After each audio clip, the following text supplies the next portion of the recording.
Travis Wayne Goodsell.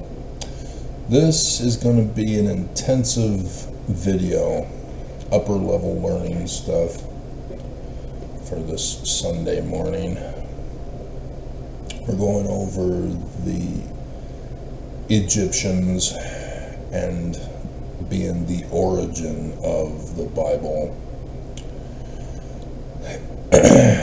So hang on to your hats. If this is too much for you to handle, leave right now. Otherwise, welcome to Mr. Toad's Wild Ride. Joseph Smith, in his 1838 history, that was tampered with by Willard Richards. Nonetheless, verse 19 is very clear. Christianity is all wrong, all abominable, and all corrupt. The first creed, which is all wrong, all abominable, and all corrupt, was 325 CE, created by Roman Emperor Constantine, who created Jesus, gave him the name Jesus, and said that he's not real. Big obvious clue that Christianity is a false religion, because Roman Emperor Constantine made it all up. But the abominable part of bigly proportions was turning all the religions before him into literal histories. They are not literal histories. Joseph Smith explains this for us when he says that they draw near to him with their lips, but their hearts are far from him. They teach for doctrines the commandments of men, but deny the gifts and powers of the Spirit. This is what happens when you turn the scriptures into literal histories. You deny seer, prophet, revelator, translator, spirit, acronym, SPRT. This is what Joseph Smith did that was very clever. And so, the Bible is not a bunch of literal histories combined together by the Christians 75 years after this to make the Bible. Septuagint and Latin Vulgate versions. It's the Latin Vulgate version that the Bible says, hey, good for you. We'll use Lucifer as the son of Mars and Venus.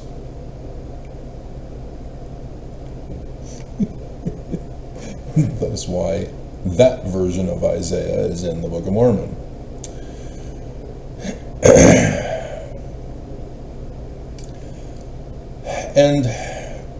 And so Joseph Smith confirms this by correcting the errors of Christians toward the Bible by saying that the Book of Mormon, an account written by the hand of Mormon upon plates taken from the plates of Nephi, and so you're immediately thinking literal history, right? Oops, you did it with the Bible, now you're doing it with the Book of Mormon? Wherefore it is an abridgment of the record of the people of Nephi, and also of the Lamanites, written to the Lamanites. You think this is literal history, then you see that the church celebrates when Brigham Young fled the United States of America and came into this valley and murdered the natives, not the indigenous people. And you publish a book, you think you're so clever, you just want money, you have no interest in truth. As long as it insults other people, other cultures, whom you are offended, having turned your spirit stories into literal histories with your spirit animals, Nope, Lamanites are the future Mormons. The Danites. Who turned black-skinned because of their wickedness. Right, Senator Lee?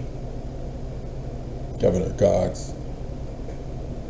Oaks?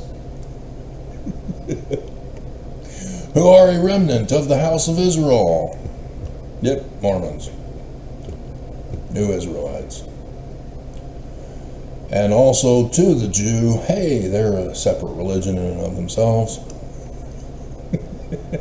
And to Gentile Christians. A Bible, we have a Bible and we need no more Bible. Christians are Gentiles. House of Israel are Danites, holding the Church of the Lamb Mormons in bondage to the Great Spirit Jesus. And so the Jews are the ancient covenant people of the Lord, not Christians. And it is written by way of commandment, Senior, because of William Morgan working with them. And those Danites, or shall we say pre-Danites, found out that he had learned of the plot to destroy America in the latter days using the Bible time, days and hours. And thus the warning of the Book of Mormon. Utter destruction. And they're going to frame and blame Jesus for it. Frame and blame Jesus. Because as all Christians know, Jesus is not real. So your feelings are now Jesus. And Jesus tells you to hurt people. That he's coming back to slaughter everybody. But you're offended when SNL does that skit. It's all fun and games until somebody catches you as to why you would think that way. To Jesus! He's back for revenge. Yeah, now Jesus is a mass murderer.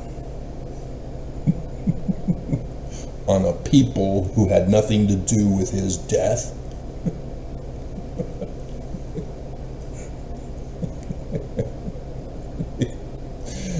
So yes, Senior needs this warning voice to save America. Oops, he failed. Mormons betrayed America.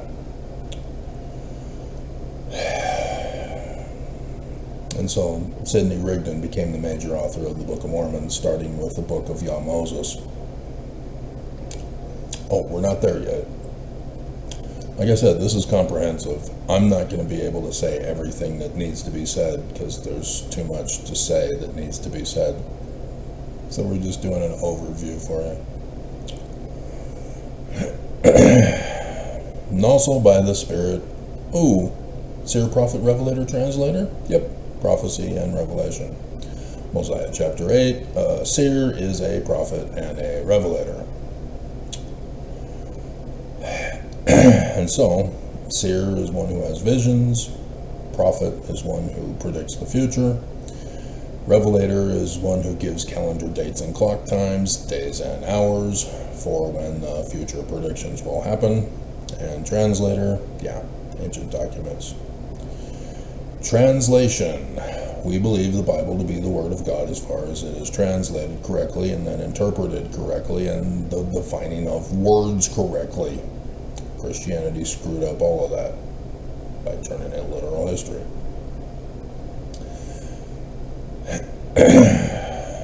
And so the Book of Mormon is correcting Christians who botched the Bible, turning it literal history.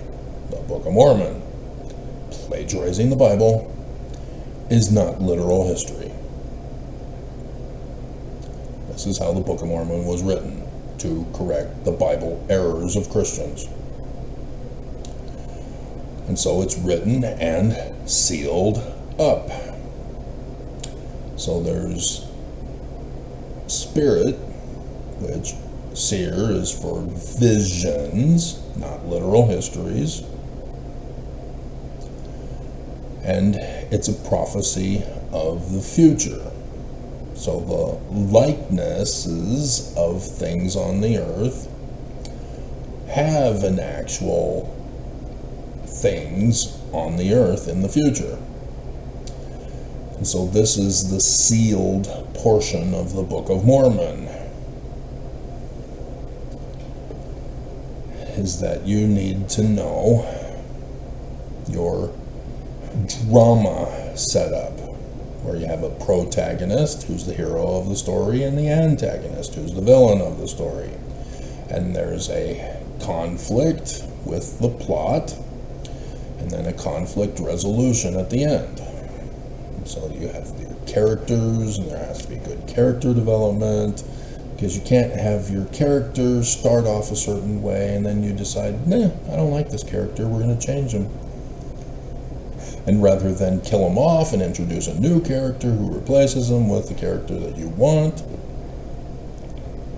you screw up the whole series and people get pissed with you.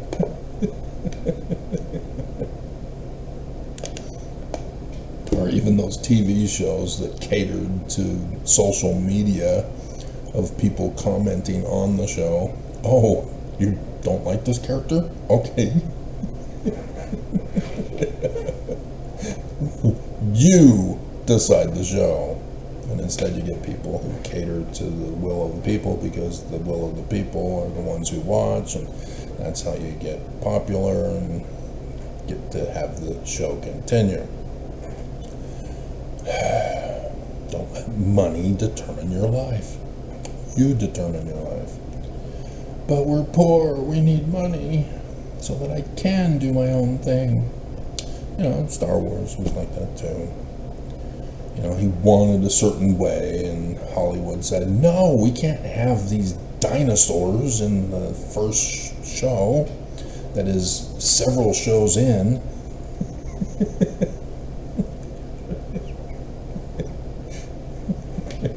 Hollywood does not know. Let the creator be the one who dictates it. So anyway, same thing. Revelator gets his calendar dates and clock times from, the signs in the heavens. They are able to know, going backward in time and forward in time, when certain conjunctions will happen. Conjunction, junction, what's your function? So the sun, the moon, the 5 visible planets go through the zodiac year by year by year by year by year by year by year. And so the ancients turned the stars that were fixed into anthropomorphic characters, likenesses of things on earth or things that aren't on earth, such as dragons or Medusa.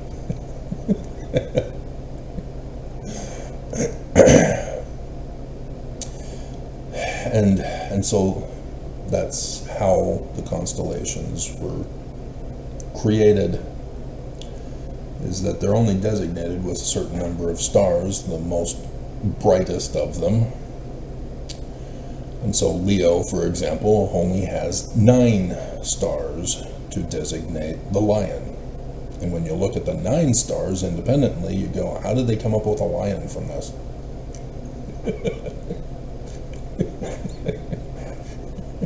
Ours is not to ask why, ours is but to do and die. And likewise with all of them. Some of them you can sort of see how they came up with the picture, the others you just scratch your head and go, huh? Whatever. Nonetheless. And so the stars, celestial bodies, are the day and the hours. Because right now, if you were to look up, before the sun gets too much up in the sky, what you see is a precise day and hour. The stars will never be in that exact same position ever again. And I'm not just talking about the visible stuff of the celestial bodies going in through the zodiac. I'm talking about the billions of stars that also add to it, but they ignore that for the most part, unless they're specifically talking about the myriad of angels in the heavens. But otherwise, yeah. And so you can predict the future using the characters that you create for the celestial bodies and give the calendar date and clock time. It's real simple to do. Don't you know how to do it?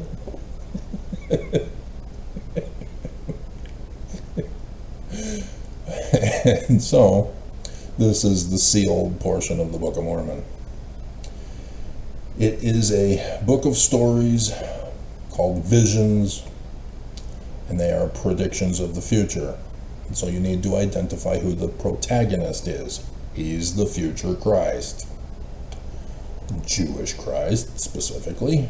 But, like I think I might have said, everything comes from the Egyptians. May not have. Because going over the pictures as to which to select to have listed here, thus as we have it. So yes, everything comes from the Egyptians. The Egyptians originated in East Africa many hundreds of thousands of years ago. The first man. And so science intentionally limits themselves to what they find. This is important to understand. But there are other indicators that they should have known to look for that would help them with a potential timeline for when things came into being, so that they can then keep that tab until they find a body from that time period.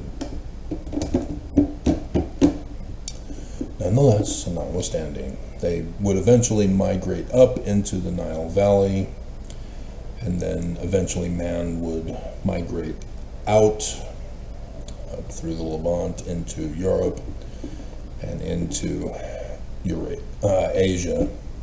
And that's why Chinese were the ones who sailed across the waters to America to plant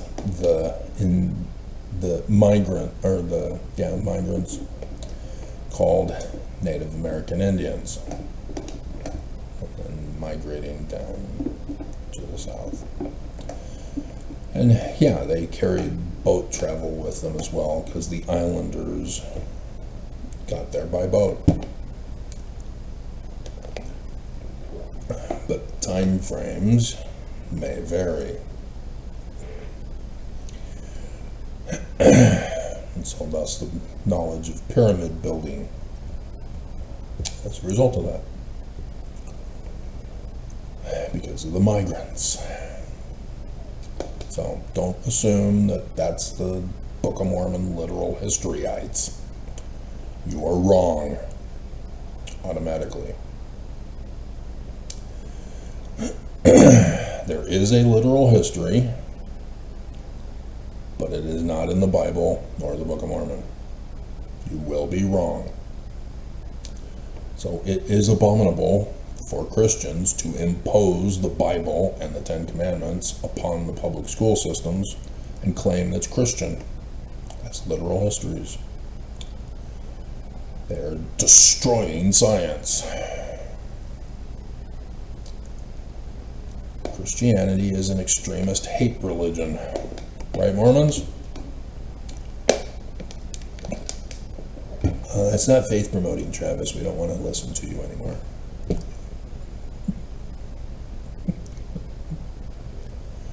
Yeah. whatever, haters.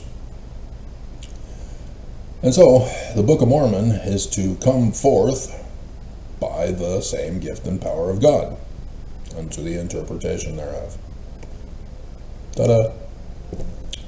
My name is Travis Wayne Goodsell. I am a direct descendant of the Amenhoteps of the David Moses dynasty.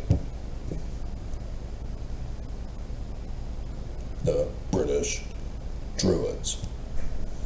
Sun gods. Hidden name. Okay. So, we go back to the beginning, because that is where we begin. The pyramid texts are the oldest full complete document that we have found, and it refers to characters predating records that we have found. But they don't know how far back it goes, and yet they do, and yet they deny it. There is a king's list that doesn't make any sense to Egyptologists, and so they just ignore it and hope it goes away.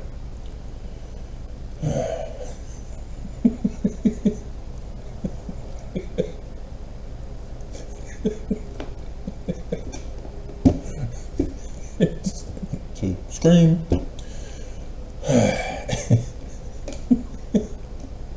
So yes, I've got a fix Egyptian as well. Not just the language, but the whole history. Real, literal history. They've botched it.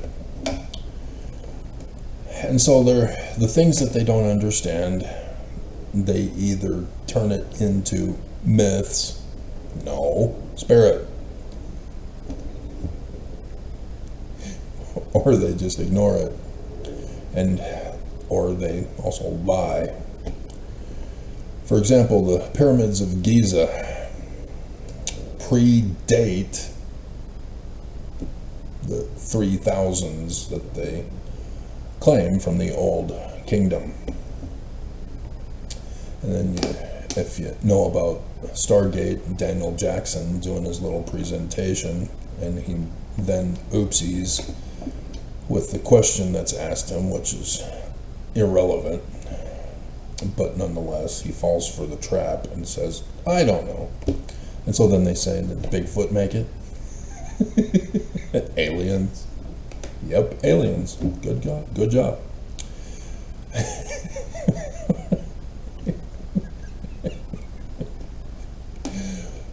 Daniel merely said that the pyramids were built prior to what everybody says they were, that Khufu's name's inscription is faked.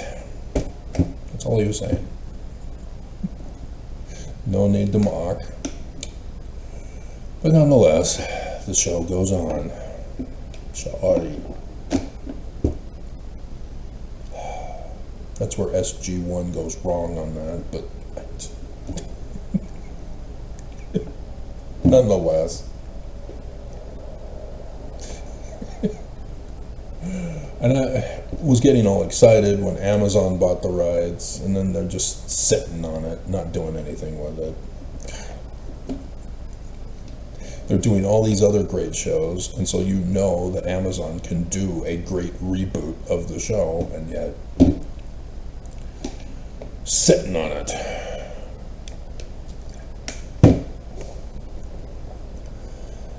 Nonetheless, bunch of privileged rich people.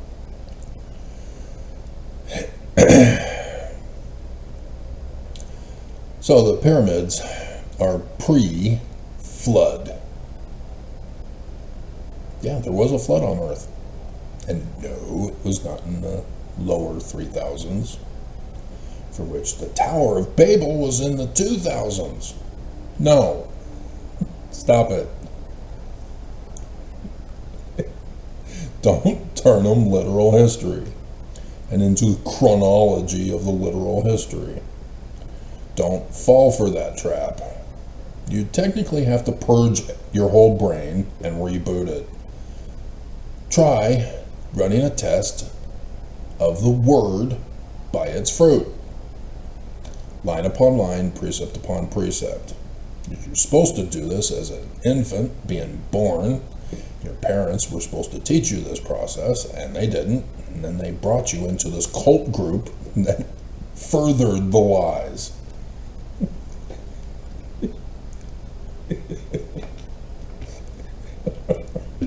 And thus mankind is born in sin.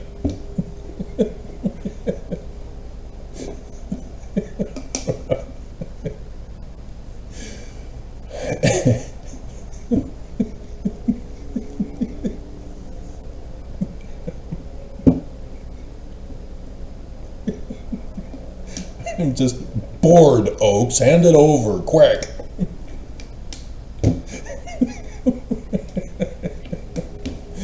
Dear God. It just, such incompetence. Seriously, dude. A test run in 2020? 200 years of plotting and planning and getting everything in position, running a whole bunch of test runs the whole time, and instead, because Mitt Romney lost the presidency and you failed to become SCOTUS, you decide, yeah, we're going to run a test run instead. Well, you chose Trump, and you know he's the wild card.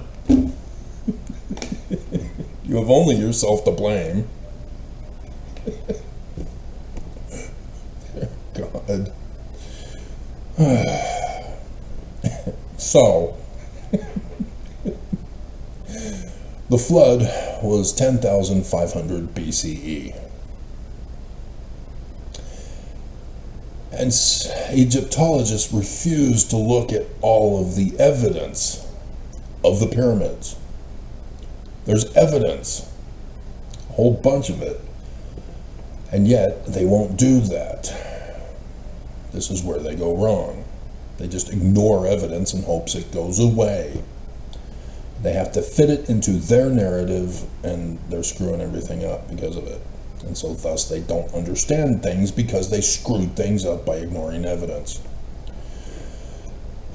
There is flood evidence on the Giza Pyramid, the Great Pyramid. It's obviously visible. And yet, denied. And so the pyramids were obviously built prior to. So when you know their flood story, you see that there's an ark built prior to the flood. That's the pyramid. As it lands on top of a mountain. Pyramid. Capstone. That's where the story is getting the information from. It's referring to literal history, but not literal history. You don't use the Bible first and foremost for your evidence of literal history. So, using astronomy and how the Earth is tilted and wobbles, and so the North Pole changes over the thousands of years, and so on and so forth. They were able to go back, astronomers, to use astronomy, calculus physics math, to identify that the skies corresponded with around 12,000 BCE for when the pyramids were built, because the pyramids were put in their specific location in accordance with the Nile River when the Milky Way was with Orion's belt. The 3 stars of the belt. Ta-da! There's a calendar date and clock time for the connection with a pattern match on Earth for the 3 pyramids of Giza and the Nile River. Pre-flood. So the flood evidence combined with this evidence of the heavens, science, confirms this fact. And there's other evidence that also confirms. And all you need is 3 different tests to confirm a fact. Egyptologists who claim to be scientists should have known this, and they purposely ignored evidence in their trial against Tyler Robinson.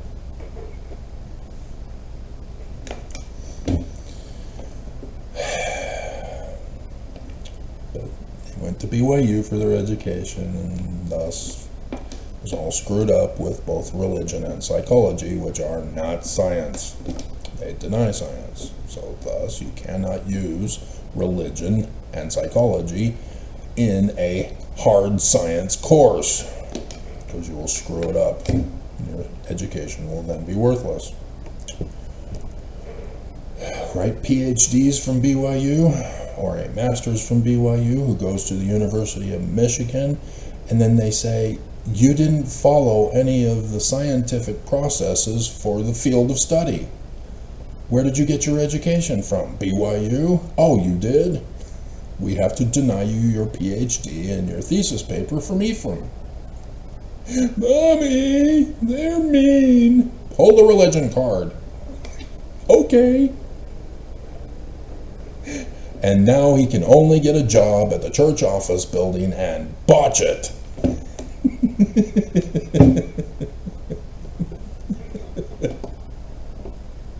As the latest study from BYU showed how he botched it, informing the church president, Dallin Harris Oaks, who comes out, goes contrary to what Mormons care about.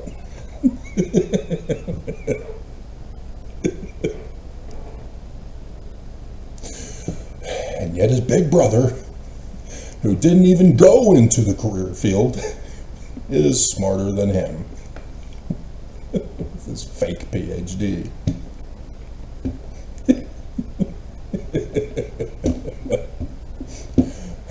I will not dignify him by calling him doctor.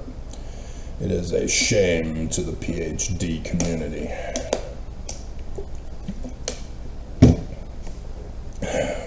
So, knowing these facts is kind of crucial,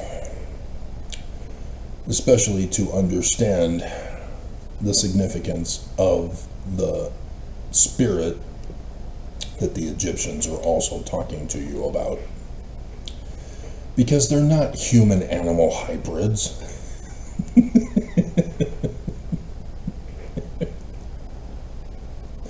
They're visions.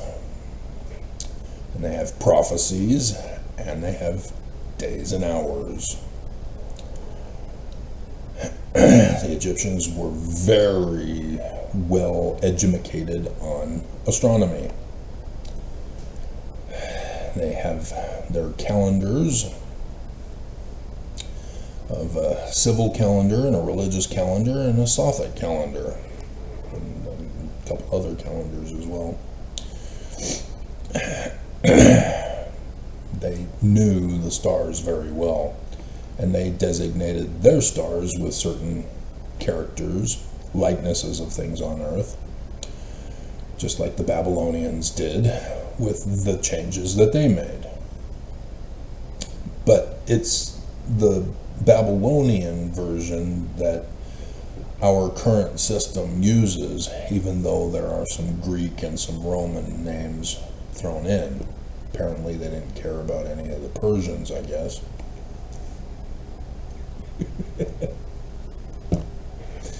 So Babylonian, Greek, and Roman are used for the descriptions of the signs in the heavens these days. Isis, for example, her constellation was above the star Sirius, the dog star. The dog star is Horus. That's his star, the son of Isis and Osiris. And she is on top of that star, designated by a certain number of stars, which have minimized, lessened in glory over the millennia. And so now Isis is not recognizable from Earth. The stars have faded away. The church is gone, hidden. But nonetheless, that's where she would have been located, as designated in the sky. So the pyramid texts refer to certain characters in this story. There's a protagonist and there's an antagonist, and so on and so forth. It's a family show. Rated X.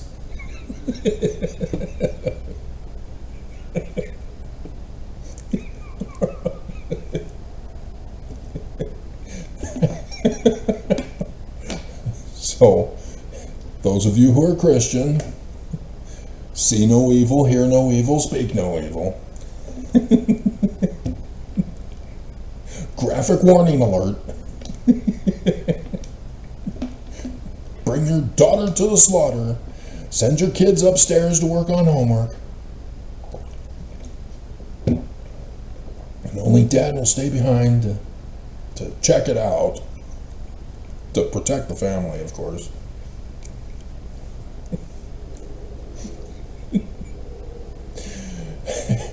So you start with Nun. This is the Heliopolis version, Sun City, in northern Egypt, is where they claim the origin of for this purpose. The Egyptians would design Egypt patterned after the stories. And all of the successions and the dynasties are all based upon this origin story. And so Nun is the waters of space, the final frontier. And she gives birth to Atum. Atum is the sun at eventide.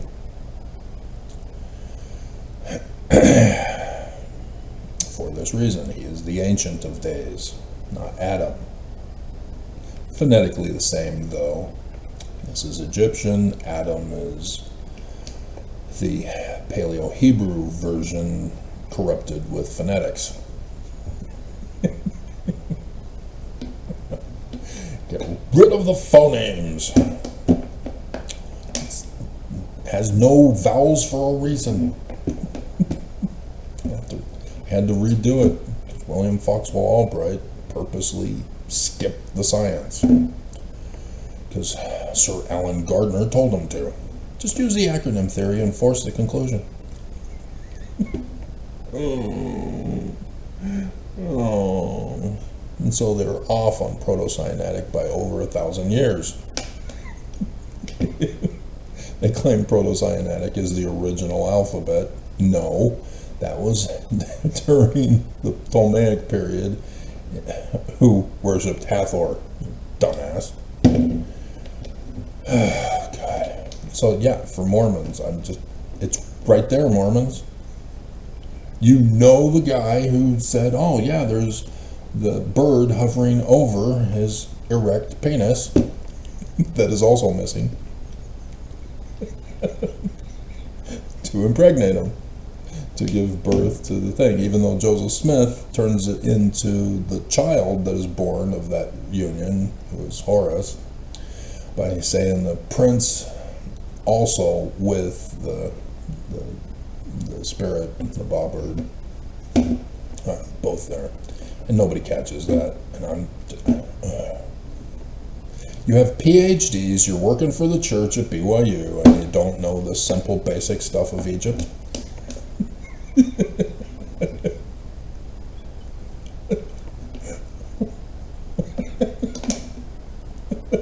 What were you doing? Partying all the time? With your Mountain Dew keggers? Toga parties of swinging? My hell.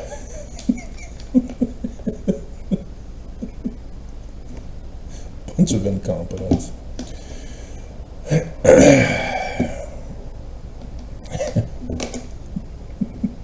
So yes, facsimile number 1 is very clear as to where in Egypt it came from. Come on, guys. Why am I the one who has to figure this all out? So, Atom is a sun. It is not our sun, per se. Depends on the story. But this is the process of how suns are created in the universe. Vegetation theory, dumbass Darwin, who gave birth to the Big Bang Theory by the Christian priest, Catholic priest, the Frenchy name. Because, yeah, Darwin, you know, that's why species. I'm hearing species in the news. New species, species, species, species. No, species was created by Darwin, from which we had kingdom, phylum, class, order, family, genus, species. It's wrong. There is no evolution. Stick with vegetation theory. Seed, fruit. And so, humans and mammals. Seed, fruit. Which fruit are you?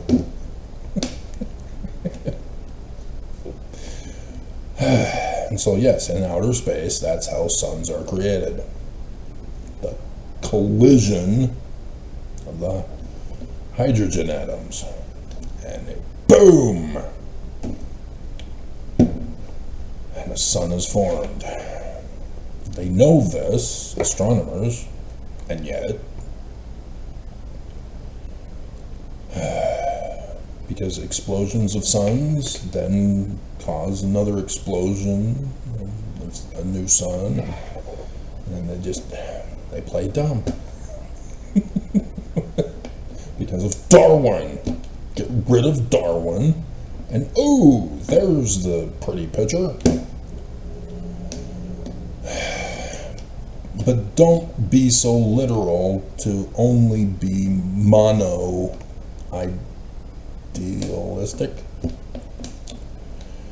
There's more than one interpretation.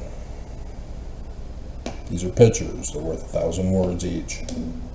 Hieroglyphs. Single picture. Then when you combine pictures together, exponential meaning.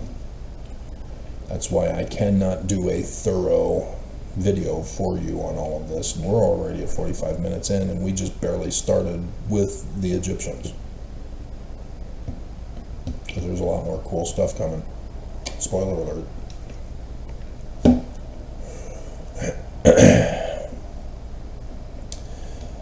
And so, depending on the story, he either cries into existence, Shu and Tefnut, or he masturbates.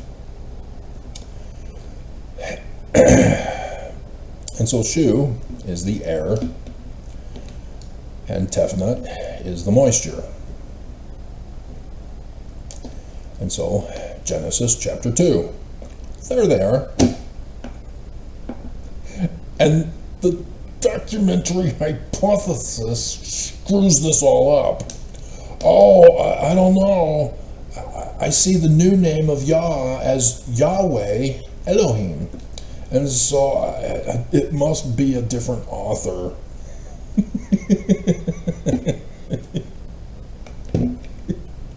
So there's original documents that we don't have, and we need to go back and disconnect them all. And so there's the Yahweh source and the Elohim source, and then there's a priestly source and a Deuteronomic source.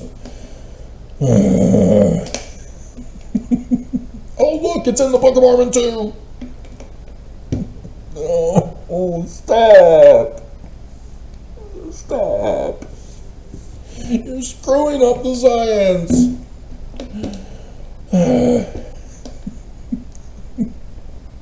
No. Because as we're going to get to, Genesis chapter 1 is also from this family genealogy tree.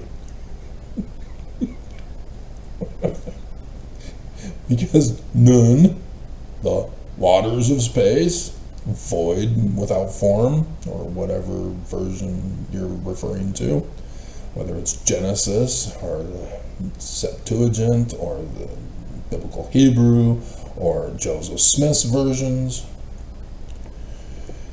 it's all referring to the same thing. Do not screw this up. So yes, you start with the waters of space, then the light. Boom! Atom. So yes, the biblical author is sort of going along, but he then names man Adam. Oops.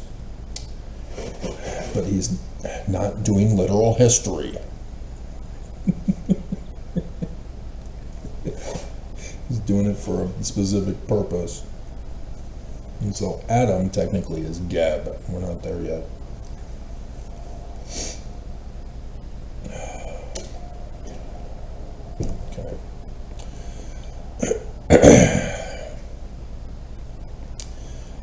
And so all of this, you have to understand, is also subjected to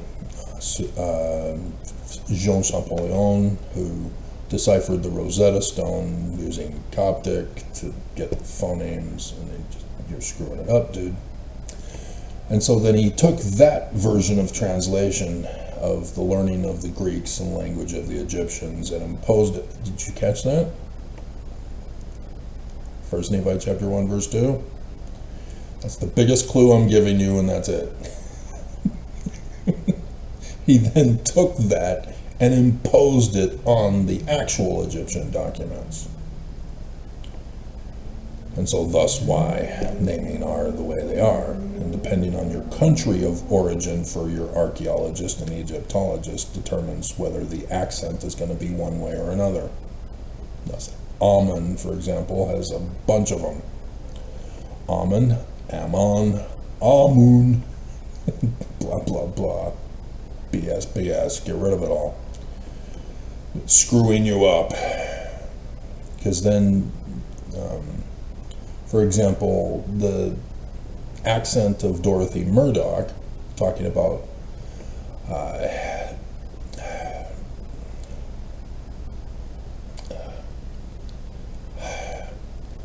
Apu. It's Anubis, as everybody commonly understands it, but she uses a different phonetics for her accent of country of origin. And so Anup, rather than Anubis.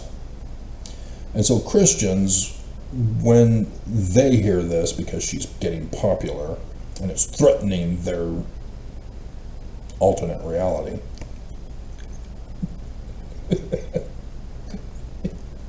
they claim there is no Anup the Baptizer. They can't find him. Anubis. Oh, yeah. Christianity is false. Remember? Constantine. No! You know, you got these new religions coming up, and they're so violent. Believe us or die. Right, Muhammad? Brigham Young?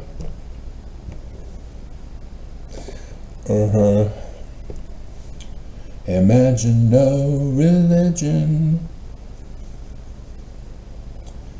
Or at least go back and restore the original.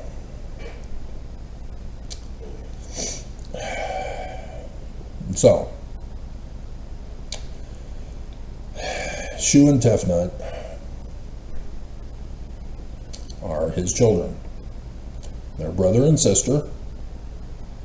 So they're the only two available. And thus, incest to produce mankind. And that's uncomfortable. Nobody wants to talk about it with Cain and Abel.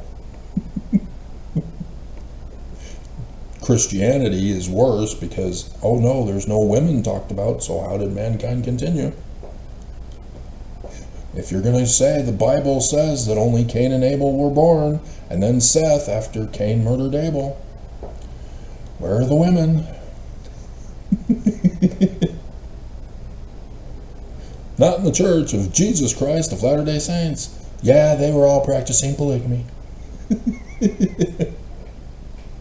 But yeah, if you're starting with mankind, you have to have incest. Incest is best, put your sister to the test. Oh my God. My white supremacist Christian nationalist beers. Awful. But yet, like I warned you, family show, not for families.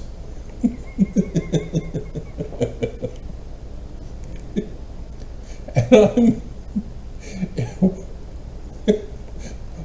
with my mom and my baby sister, 17 years younger than I am, talking about the ancient Egyptians, and they asked the question, so I told them.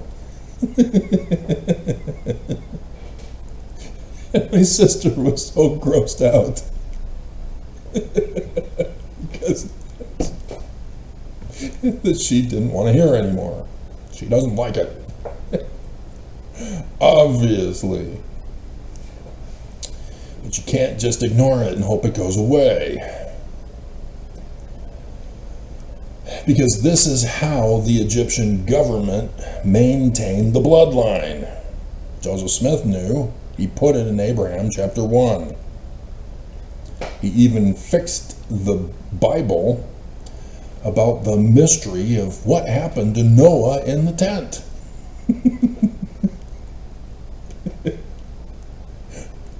Canaan and Egyptus were naughty, getting Noah drunk and taking advantage of Noah while he was drunk so that they could get married. And thus why he's upset with Daddy Ham, Cam, and curses Canaan. You are denied the priesthood for what you did.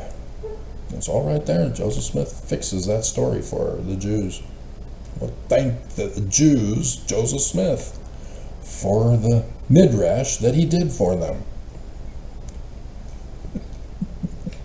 It's a little Jewish humor for you.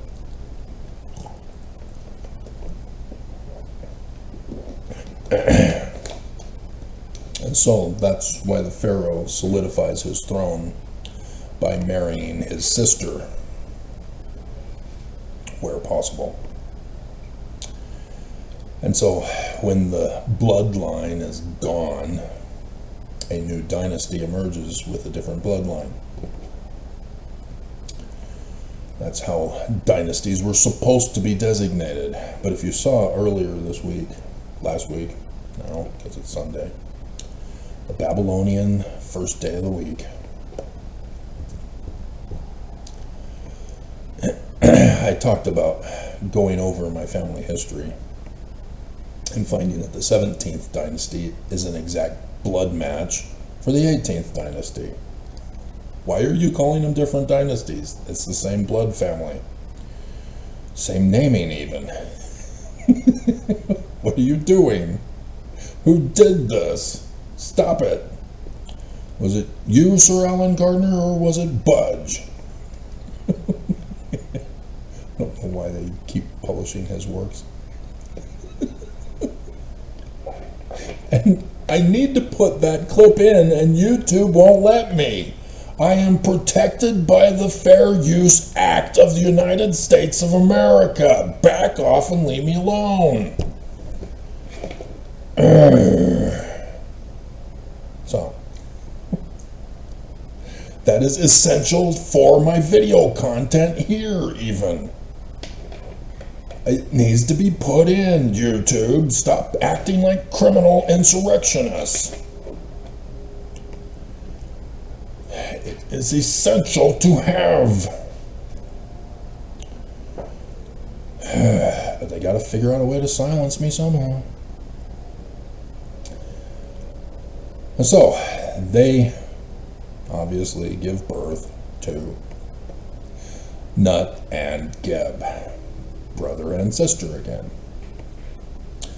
So Geb is the earth, Nut is the heavens.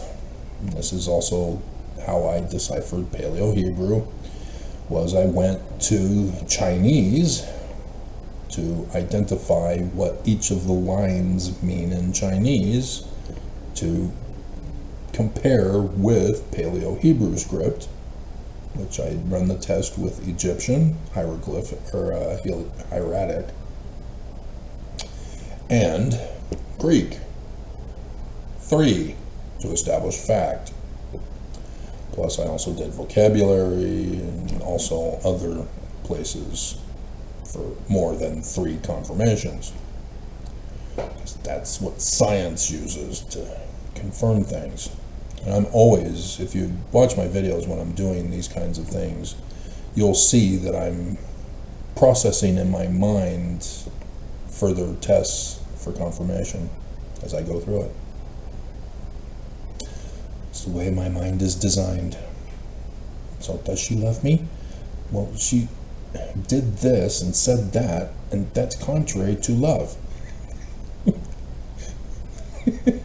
But when she wants something from me, she's all lovey-dovey.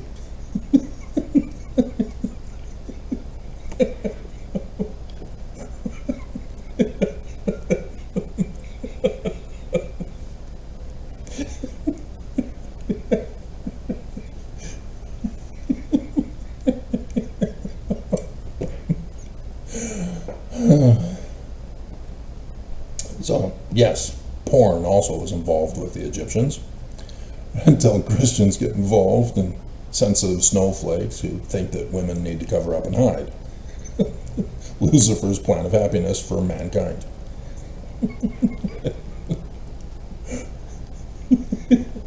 So both Tefnut and Nut, as we get into Isis and Nephthys, yeah, they're letting them all hang out. But they're firm because they're young. But it also has symbolic ideographic meaning. Women's bodies have meaning. They're deeper. You learn so much about life from a woman. Men, nah. Porn. Women, but yeah, like I said, multiple meanings that I cannot cover all of it. So that's why I have been saying over the years that a woman's body is the map to Zion, and nobody cares to inquire and talk about it because, you know, porn. Everybody's too shy. We can't talk about that, Travis. Why not?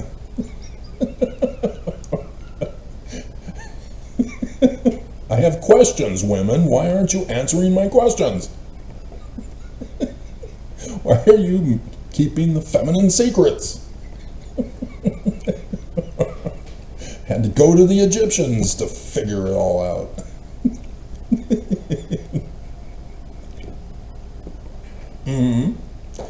Yep, the Nile River is the symbol of a woman's body.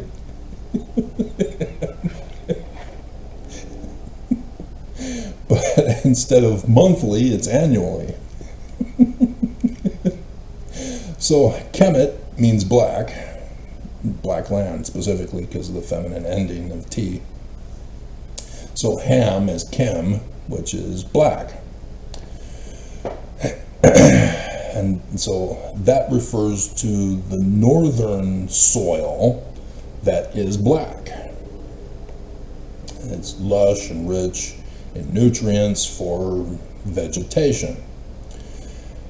And each year after the snows in the mountains down in the south, which are higher elevation, and so they flow up north, up the Nile River. And so it's weird, Upper and Lower Egypt, versus the different things, which means it's reversed. Can be confusing if you don't understand the geography of the land. And so the snows melt, the mountains. The mountains are red. Thus, the flooding of the Nile reddens the waters. And that intermixes with the black land. And so black mixed with anything still remains black. But the waters are red. Thus, Moses confronting Pharaoh, waters turn red. Yeah, that's what it's referring to. You turned it literal history, didn't you? And so thus it goes into the delta, which, yep, women, that's that, into the Mediterranean Sea. Okay? Just like a baby, just like the regular monthly cycles. All right there by the Egyptians. Multiple ways. So I had to get my sex ed about women from the Egyptians, because they had no problem teaching it to kids. It's just our Christianized society that forbids it. So, Geb, being the land, is thus Ham. So Ham and Egyptus.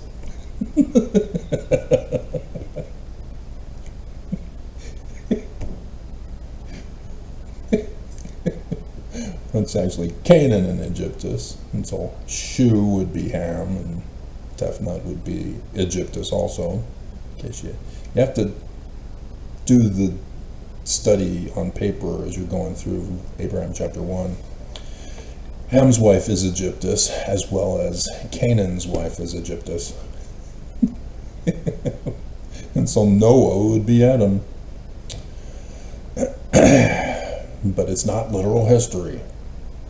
Isolate the stories. Once the story ends, you're starting a whole new story, so that you don't get confused. Who is the protagonist? Who is the antagonist? What is the plot? What is the conflict resolution? And so, Nut and Geb are the only two humans on Earth. And so what's interesting is the Geb bird is a specific bird, and Sir Alan Gardner distinguishes the Geb bird from the sun bird. Sun as father, son, because of the neck and the wing tail. There's a difference that is distinguished by Sir Alan Gardner. But for the family of Immanuel, they use a hybrid mixture of sun and Geb. And Sir Alan Gardner did not catch this. And so, like the many other hieroglyphs that he neglected and ignored, this was one of them. They combined it on purpose for the family of Immanuel. This is all Immanuel. This is the origin of Immanuel. So when Joseph Smith says that the Immanuel priesthood goes all the way back to Adam, this is what Joseph Smith is referring to. And so all of the family are designated with the Amen son of the circle with a dot in the middle. When there is no dot in the middle, you have to wonder, is this maybe the moon? Sir Alan Gardner.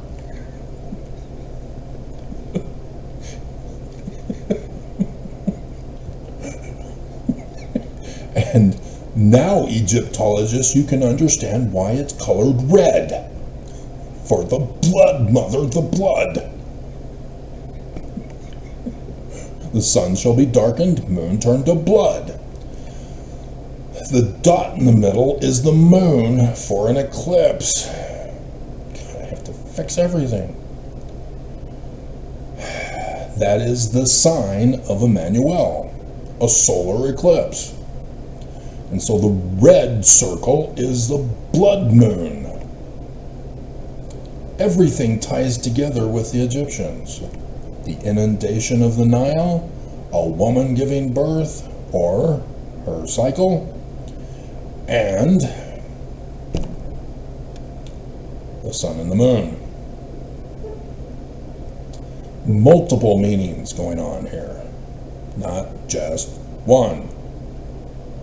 That's why you cannot have a vocabulary with one definition word. It will not work. You will screw it up. And so even to call them atom, shu, tefnut, geb, nut, there's a whole lot more you're missing. 1,000 words missing for each. And so this is what the Egyptians are talking about. The Amun priesthood. Father to son. And it's symbolized with the Geb and Sun hybrid bird and the solar eclipse.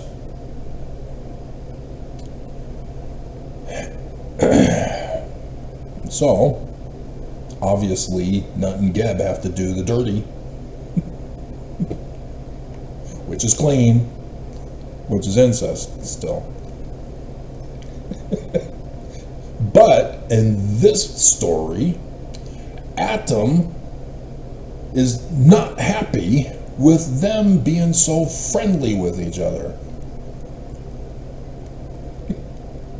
And so he tells his son Shu, you gotta keep them separated.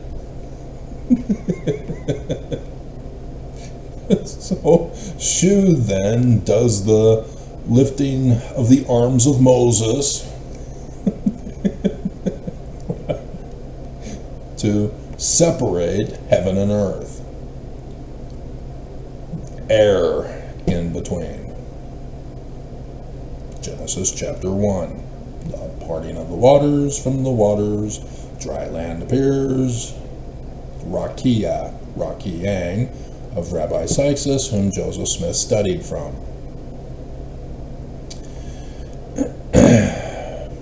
And so it's too late. She's already pregnant. And so the quadruplet woman in the news this past week, quintuplets for Nut. A real woman.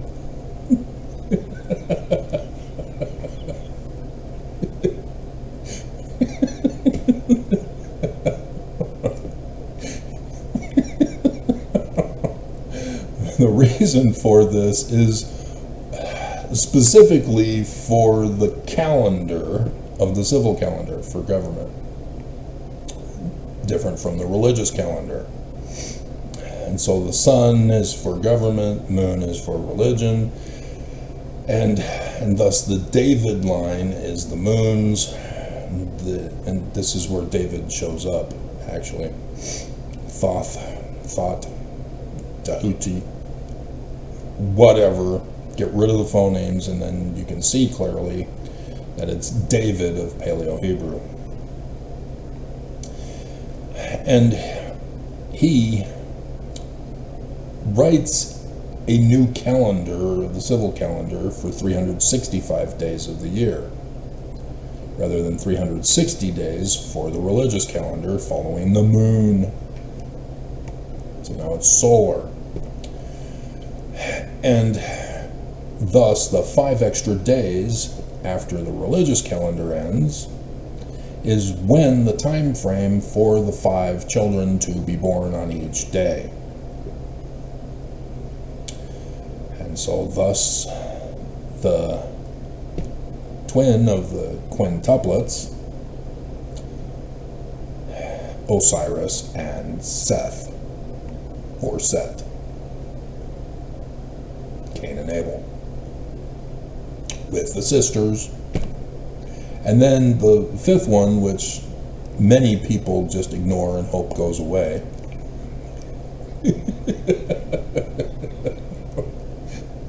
because he only appears for this new calendar change story version. In other story versions, Horus the Elder is nowhere to be found.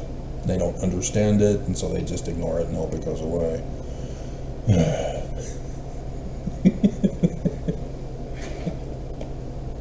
But yes, understand there is Horus the Elder, and it's obvious, and they don't get it, they don't understand, and I just want to scream, bang my head. And so they should have put them in order, and they didn't. On this particular picture that I'm referring to, it's Osiris, Seth, Isis, Nephthys, and then Horus the Elder. That's the order of birth. And so Horus, being the firstborn birthright blessing, is the first king of Egypt. Remember Abraham chapter 1, the first pharaoh?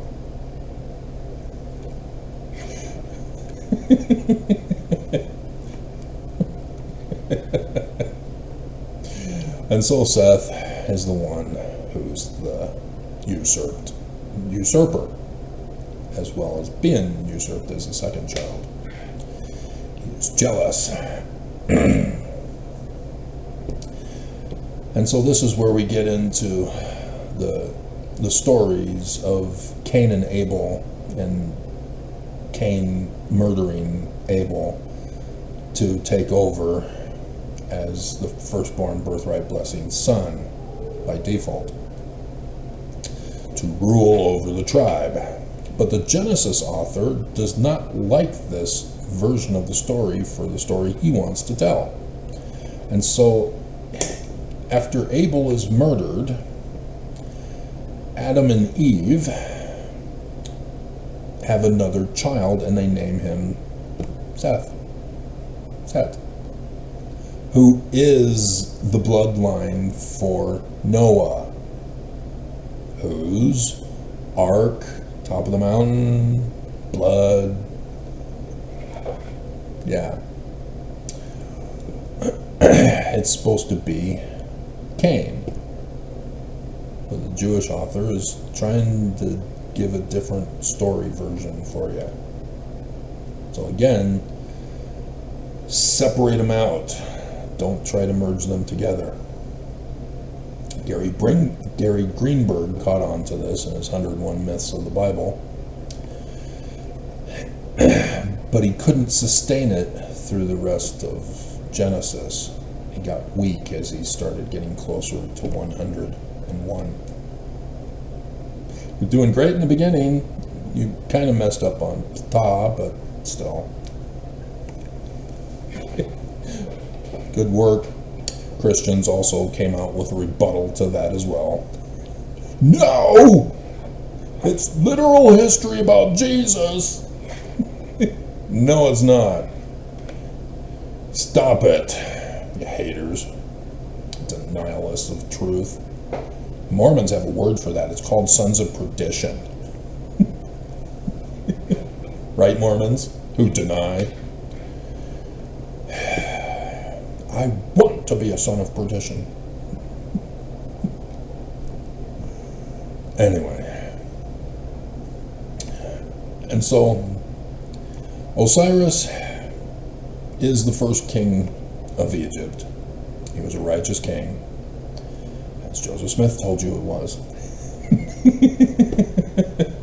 Didn't have the right to the priesthood. Well, no, he did. Joseph is telling you something else instead, but you're not catching it. And the kingdom prospered and was very great. And so Seth is jealous. He wants to rule over the kingdom. And so he's the usurping younger twin, Jacob. Let God prevail. God, I just want to scream that Mormons would still believe him and the manuals get changed. I just want to scream. And so, yeah, the church is now coming out with a new member manual. And they're trying to say it's a new class. And Jasmine came out last week and, oh, a new class? No, it's not a new class. It's the same class for new members that they've always had. They're just changing the manual. And so instead of gospel principles, it's gospel fundamentals or something like that. And it's just a bait and switch with changing of the names, like drug companies that put out a drug with a made-up name, and then have a commercial with it, how everybody's happy and living a great life, and then you hear the narrator say that the drug will cause death and anal bleeding and and elephantism and other side effects, for which they then get sued by the people who do use it, and then the drug company pays out the damages in the thousands when they're multi-billionaires. So they take the label off and they put a new label on it, and then they resell it with the commercials that they've used before, but now they get a new narrator with the new name of the drug. It's the same thing.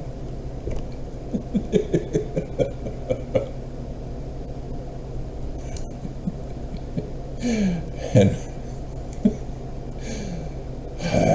it's still being used for human experimentations.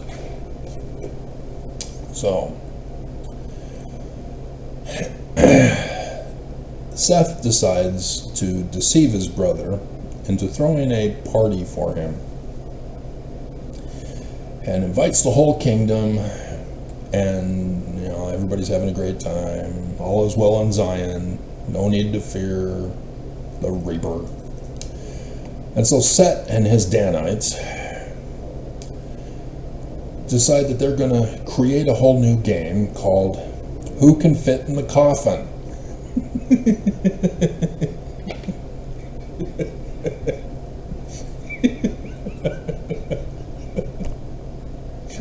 And so obviously he makes it to the size of his brother.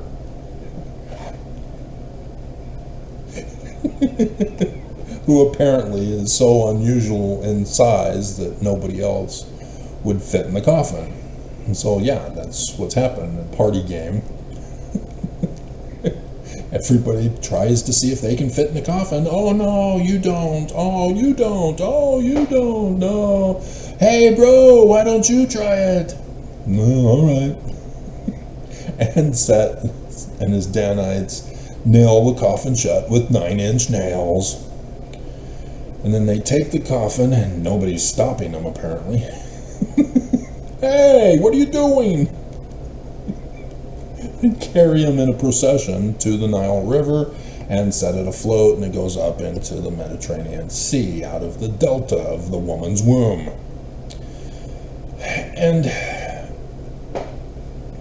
And so, yes, the moon, the Star of David, is 2 triangles for this reason. The one going down is nut for heaven, thus woman, the delta inverted triangle. And that's the woman's womb. And that's the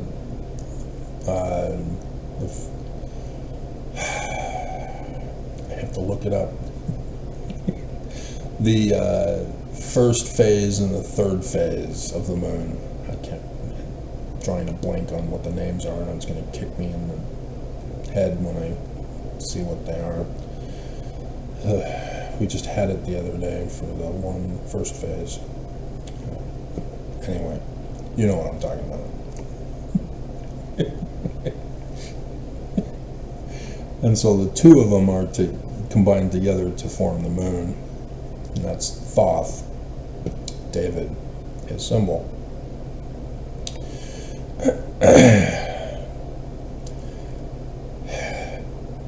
And the sun is the other one, so the sun has the moon in it, and blah blah blah. Already did all of that. So the coffin, being immersed in the waters of the Nile, beaches itself in Beirut, Lebanon. Babel. That's Babel, guys. And it grows into a cedar of Lebanon. So the king of Babel, Babylon, Paleo-Hebrew, not Babylon of Ur.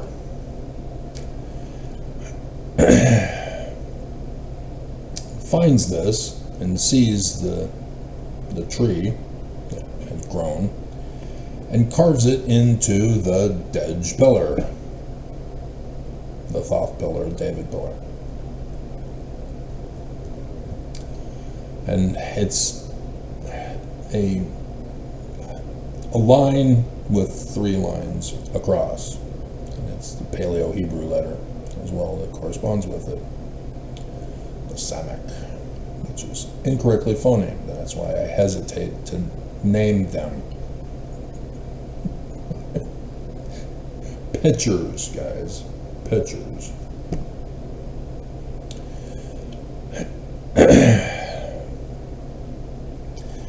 And so Ezekiel 17, the top branch being taken by the eagle of the cedar of Lebanon, that's what it's referring to.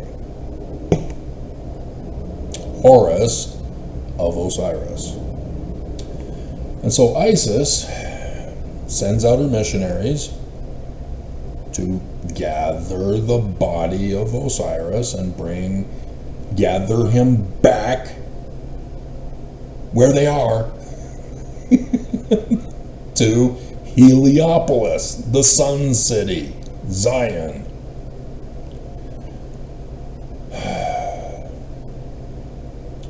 Like I said, you have to delete all your programming and reboot. Get rid of AI. It's screwing you up. And so she resurrects the body.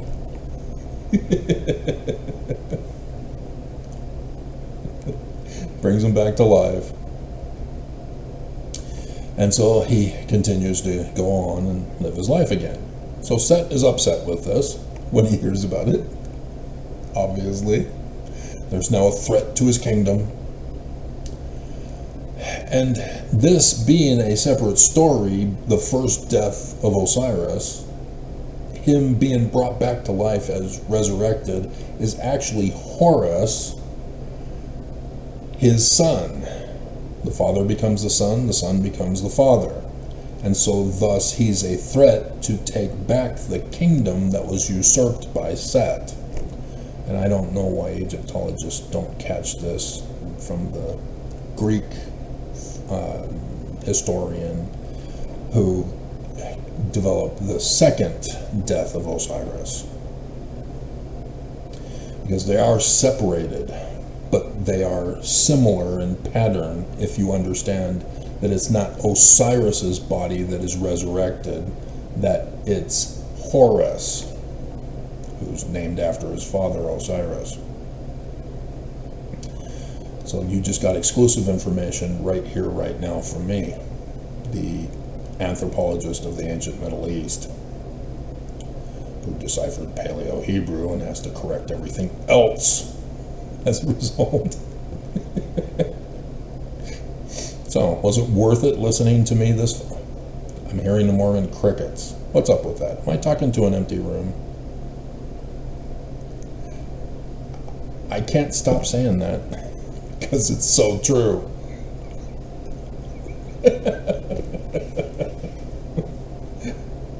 No wife in my life. No woman. I'm having to learn all about them without them.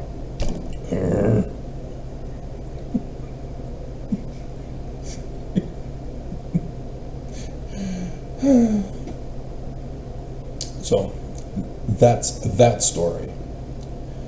That's the first death of Osiris, the original one. And so it's understood that Horus would battle Set to take back the throne, and that is a separate story in and of itself as well. The return of Osiris. But it's more personified in the second death of Osiris by the Greek historian who writes the second one. Whether it comes from an original document from Egypt that we just haven't found yet, it's unclear. Obviously, the theme is well known and established as accurate. It's just nobody can make the pattern match connections. So, the second death is that Osiris rules over Egypt, and depending on which version of the story you're referring to, there are some who rewrite it as 42 nomes of Egypt, provinces, districts, or 12. 12 is kind of important for scripture comparisons, because that's where the Jewish authors got it from. And thus why 12 apostles. 12 stars on Leo on the head crown of Virgo. Revelation chapter 12. 3 planets have to join the 9 fixed stars in Leo that designated. Thus, Peter, James, and John, not literal history. They're giving you calendar dates and clock times. And so, yeah, hilarious how the Church of Jesus Christ of Latter-day Saints, who only claim the gifts and powers of God as mantle titles, denying the gifts and powers of God, missed it.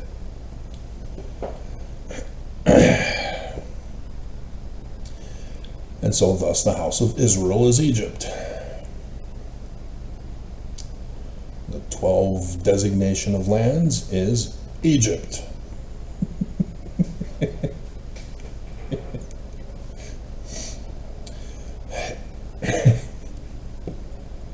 And so instead, biblical historians, which is an oxymoron, try to impose only Israel with the 12 tribes. Oops. It was a sea people, and thus were the Philistines in Gaza and and they screwed everything up when you turn literal history or turn scripture into literal history. It botches everything. And so thus Thomas Robinson, when he was going over the different theories of how Israel got into Israel, because nobody knows, because it's not confirmed anywhere. But we got a whole bunch of maps about how the one tribe was here and the other tribe was there and this tribe and that tribe. No. So the sea people had names similar to some of them. So on and so forth.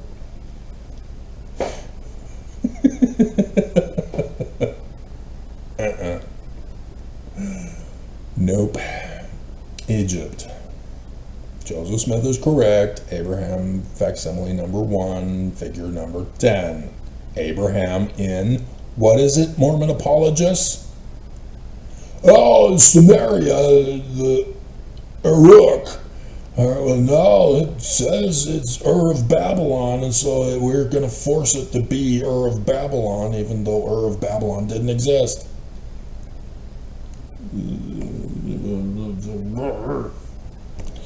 Joseph Smith is making a correction of the stupid scientists who don't know. And then when you get these scientists who don't know, then Christians go, see?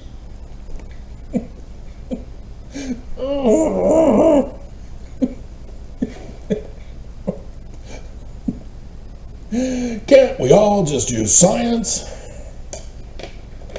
My hell. So, Osiris comes back, and it's a continuation of the first one. And so that's why Egyptologists don't catch it. So he's living his life, singing a song, has no interest in taking over the kingdom, I guess.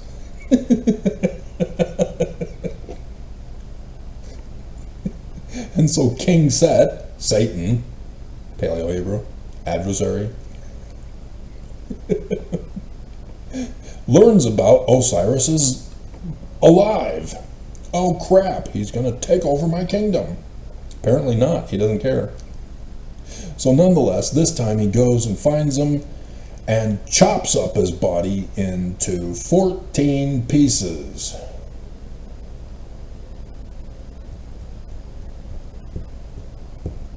The 12 tribes of Israel. Wait, what?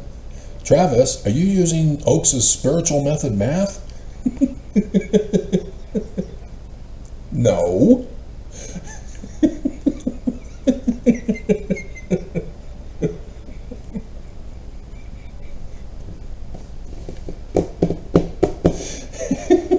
Go over the Bible story again. How many sons? 12. Oh wait, Dinah, the feminine version of Dan. 13. And number 14, Joseph gets a double portion for Ephraim and Manasseh. Come on, guys.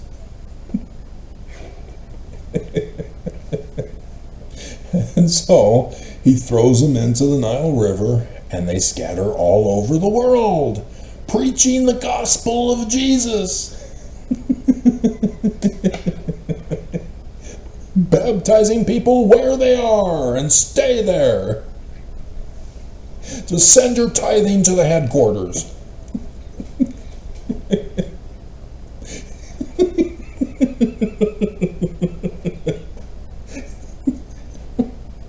Which, yeah, that was the practice with tributary kingdoms.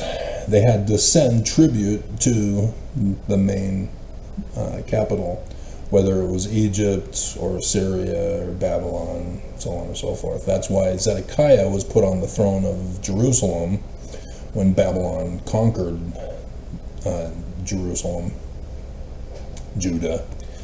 And then, because Zedekiah wasn't paying the tribute as required, the king of Babylon came back 11 years later and destroyed them and took them hostage to Ur of Babylon that time, because that's now when it exists.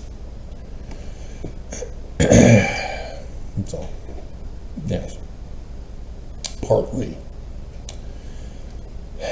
And so ISIS again sends out her missionaries. It's slaves in the translation that they assume. But slaves are not the black slaves brought to America type of slaves.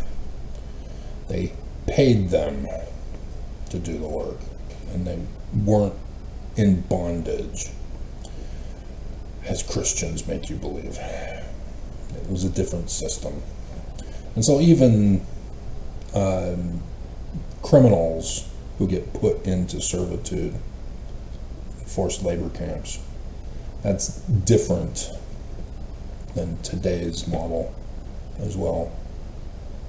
Because people have to be punished for their crimes, and people who are victims of crime need to be compensated. And so in today's society, there's supposed to be a fund for victims for which they're supposed to be compensated from, and Utah likes to screw people over on that, but nonetheless. Anciently, they didn't do that system. They had the actual criminal pay off the debt, unless it required their death. So then compensation would be the giving of their property to the person who was a victim of the death, the widow or the orphans, whatever the case was. And so when a person committed a crime of theft, for example, they not only had to give it back, but give back fourfold or whatever fold that was required by the law of whatever country. And so if they didn't have to give the restitution of damages, they were then a slave in the sense of they had to serve the person they victimized to work off the debt. And so in the law of Moses, there's the Jubilee year, the 50th year, in which that year the prisoners go free. Those who are working off the debt because of the crime they committed and couldn't pay it back and have to live their life until they pay off the debt, if they're still working off the debt at the 50th year, they go free. Debt is cleared. So criminals who originally thought, hey, I will commit a crime near the end of the 49th year, and so then I only do a minimal amount of servitude to pay back the debt that I owe and screw over the victim. So the government then came up with the idea of, nope, we're going to hold off on your trial until the start of the new Jubilee. So thus you get the maximum penalty.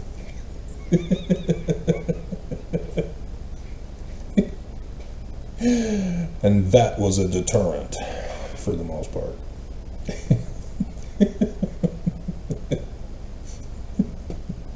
Oh, IRS. And so the missionaries gather the pieces of Osiris, the house of Israel, back to Zion, the sun city of Heliopolis. And this is the gathering of members of the church to the church on Sunday, which was Saturday of the Babylonians, for Saturn of the Romans. The Father. And the gathering is personified in the story of Isis assembling the body parts back together again. We can rebuild him. We can build the first bionic man. Da, da, da, da, da, da, da, da. Hey Dave. Hey Steve. Awesome! Dave Thomas! Oh my god, Wendy's!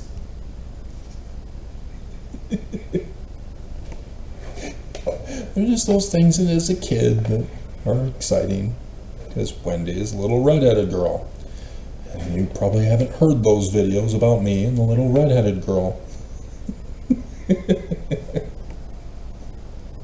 And women don't understand. They think, oh no, I'm not a redhead. I better dye my hair red so Travis will like me. I already like you if you have a good personality. You're not understanding sex ed.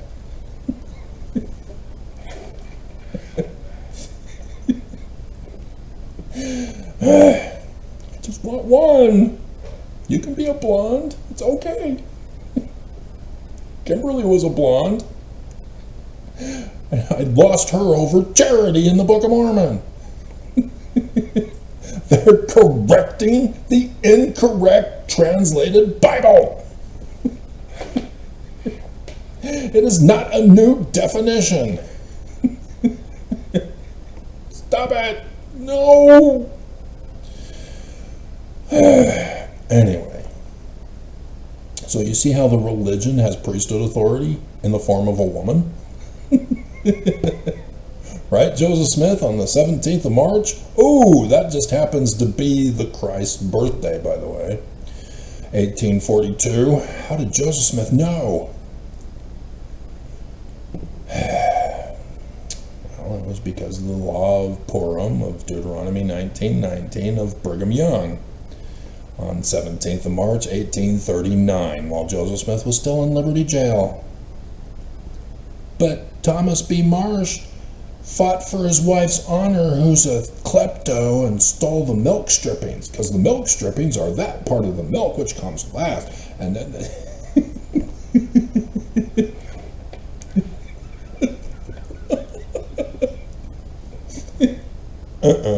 George Albert Smith lied. He's a Danite. You can't trust Danites. They lie. So yes, I never talked about it, did I? I just said Seth and his Danites.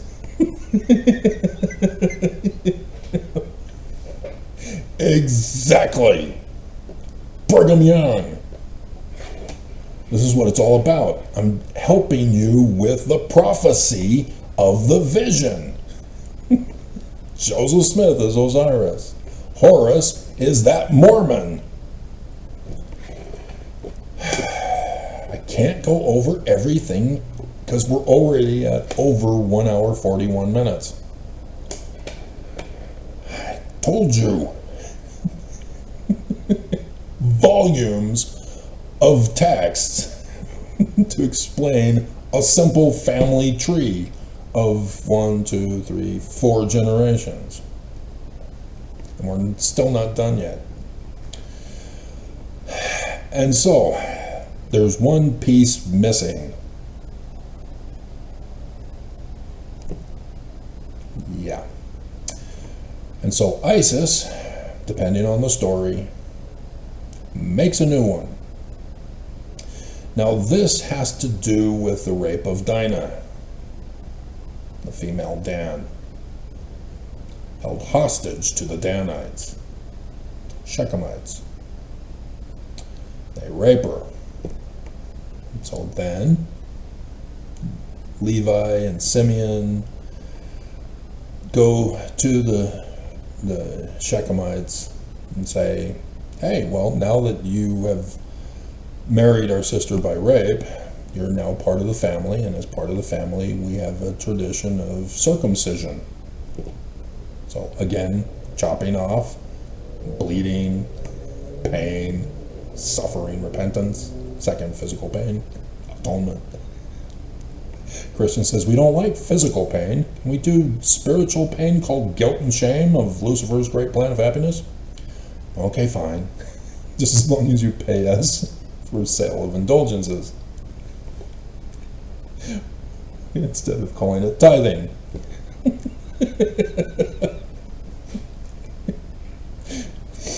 And so yes, that's where that story comes from.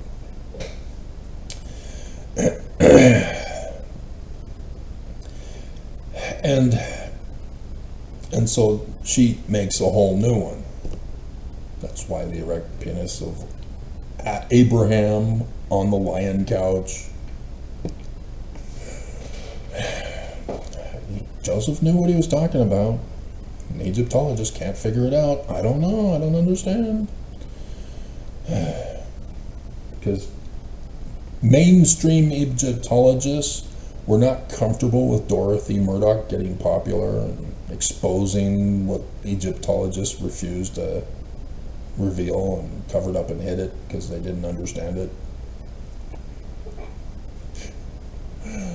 And so her death also reverted back to the old falsehoods of Egyptology as well, not just Christians thinking that now the church is true because she died on Christmas Day and Jesus smote her down therefore. It's pure evil.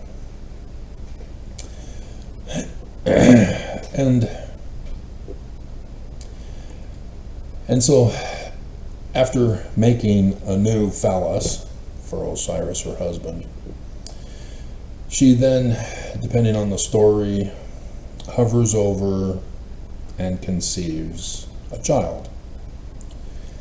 That would be Horus, son Ammon. Son Ammon for both the birds of Geb. Geb and son Ammon, combined together in one. Son of Geb, son of Adam, the Melchizedek priesthood, to avoid the too frequent repetition of the name Jesus rather than Amen. And so this is also the sacrament. When Mormons gather together at church into one body, and the sacrament of the broken body. I don't recall Jesus having his body broken.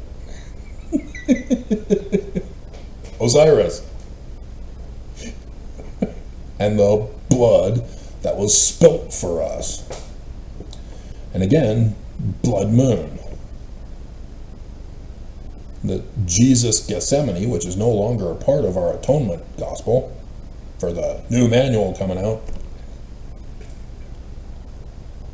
is actually a lunar eclipse of the descendant of David, the moon. That's what it refers to. The day and the hour of his coming. Atonement for the Jews on Yom Kippur. Coming up, Oaks. So is your birthday.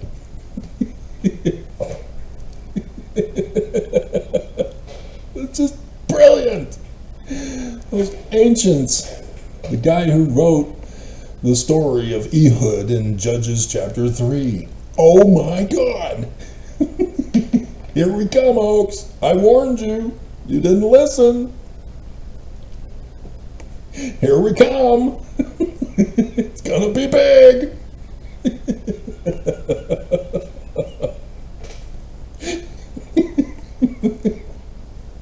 Even though the lunar eclipse is only a partial and not a full blood moon, still, it's in the right constellation for the story.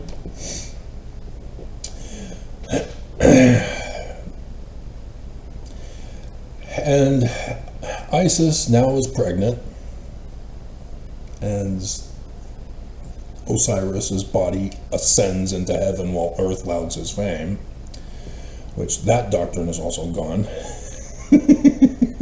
Will be in the new manual.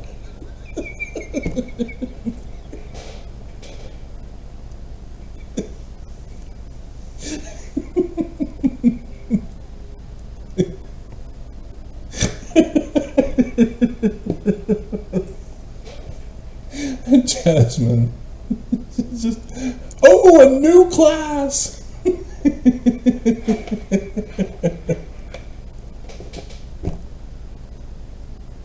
Just say you don't know. If you're not going to study the church, just say you don't know and you don't care to know. Just be honest. So also of note, the Isis has a throne on the top of her head. And thus why the blood for sister being the one to marry the king in order to take the throne, bloodline. That's why she has the throne. In case the Egyptologists have no clue as to why. Nephthys has a house with a bowl on the top of the house. And so the house of Horus also is through this same similar process.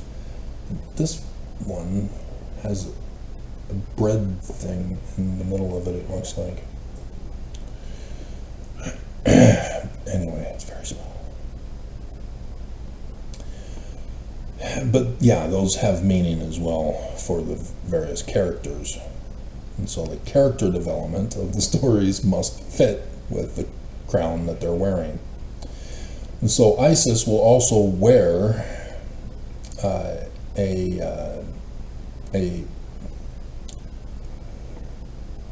sun disk or Amun's plumes, depending on the story that's being told. So if you notice facsimile number 3, Isis is wearing a crown of Hathor, of the proto-cyanatic Tolmecs. Scream. What the hell? Just change the battery. So, yes, the two horns of Hathor. The cow. Don't have a cow, man. And the sun symbol, which is red, and thus it's not the sun, it's the moon. For religion. Come on, people. And it's blood moon, which also corresponds to the story of Hathor, who obtains the power of Amun through the secret name. She cut his hair and betrayed him to the Philistines.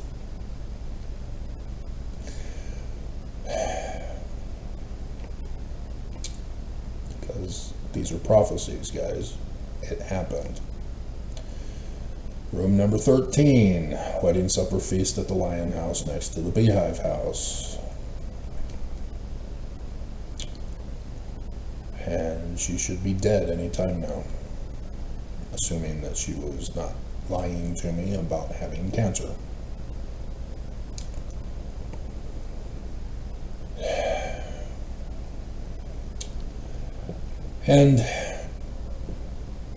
And so in this case, as Hathor, it's House of Horus, mother,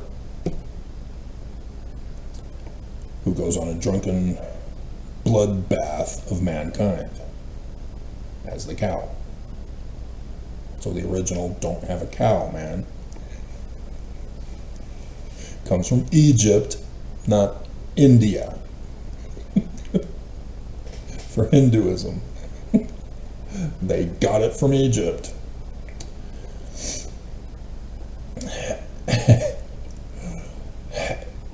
But as Isis with the throne, she's the wife. So in this portrayal, she is Isis as Hathor, the mother of Horus, who's the prince who's getting married to Ma'at, his sister. The judgment scales, personified as a female this time, which the little feather or the symbol of Ma'at is often portrayed on the top of the scales of judgment. And so thus I laugh hysterically over Nelson taking over upon Monson's death as Mars on the top of the scales of judgment, when Jupiter is supposed to be the head of the church. They're usurping Jupiter's right to the church. And then when Nelson died, playing games with Oakes's mind, and he fell for it.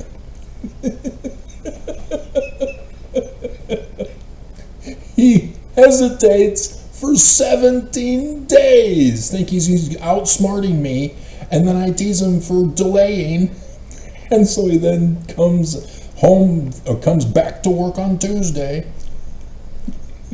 and tells the 12, I'm now king, lay your hands on me, we'll show Travis.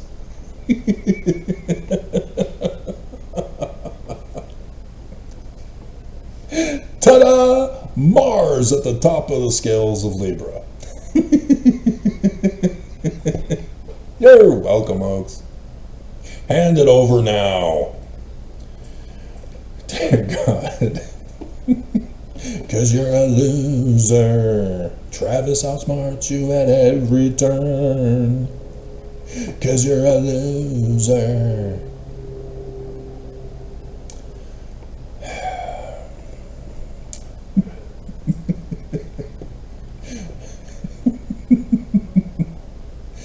And so Set finds out that Isis got pregnant, even though Osiris has ascended into heaven while Earth louds his fame.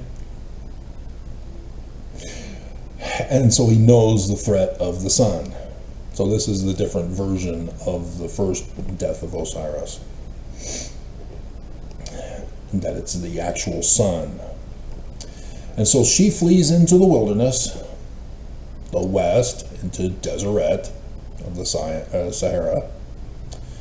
West, and thus the west side of the Nile River is where the burial of the kings are. Also, Ezekiel 37, the stick of Judah and the stick of Joseph. I'm the one who writes the stick of Judah, and the stick of Joseph is Joseph Smith. Joseph Smith encodes or seals, and it wasn't actually him, but Joseph does know the decoder ring from Revelation chapter 12 in the Joseph Smith translation, even though it was Daddy. And then I am the one who's unsealing the Book of Mormon for you here. Going over it. Apparently nobody else is capable of doing this. I was just born this way. It's not my fault.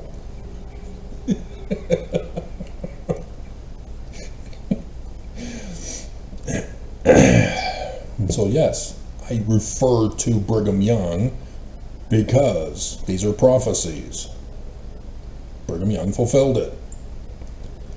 He's too stupid to catch on to this, as he thought Joseph Smith was too stupid to come up with polygamy. That he came up with it when he fled from Joseph Smith and fled the United States to his European tour of raping the wives while he was there, because that's what he does. His missionary work involved, oh, your husband's not at home? Okay, we're now going to have sex. And if you tell your husband, you're going to be the one to blame because you are unfaithful. They're evil that way.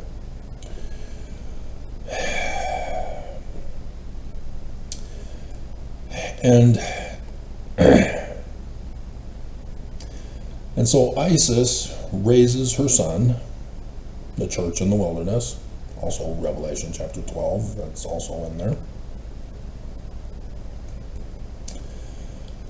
referring to the Egyptian documents.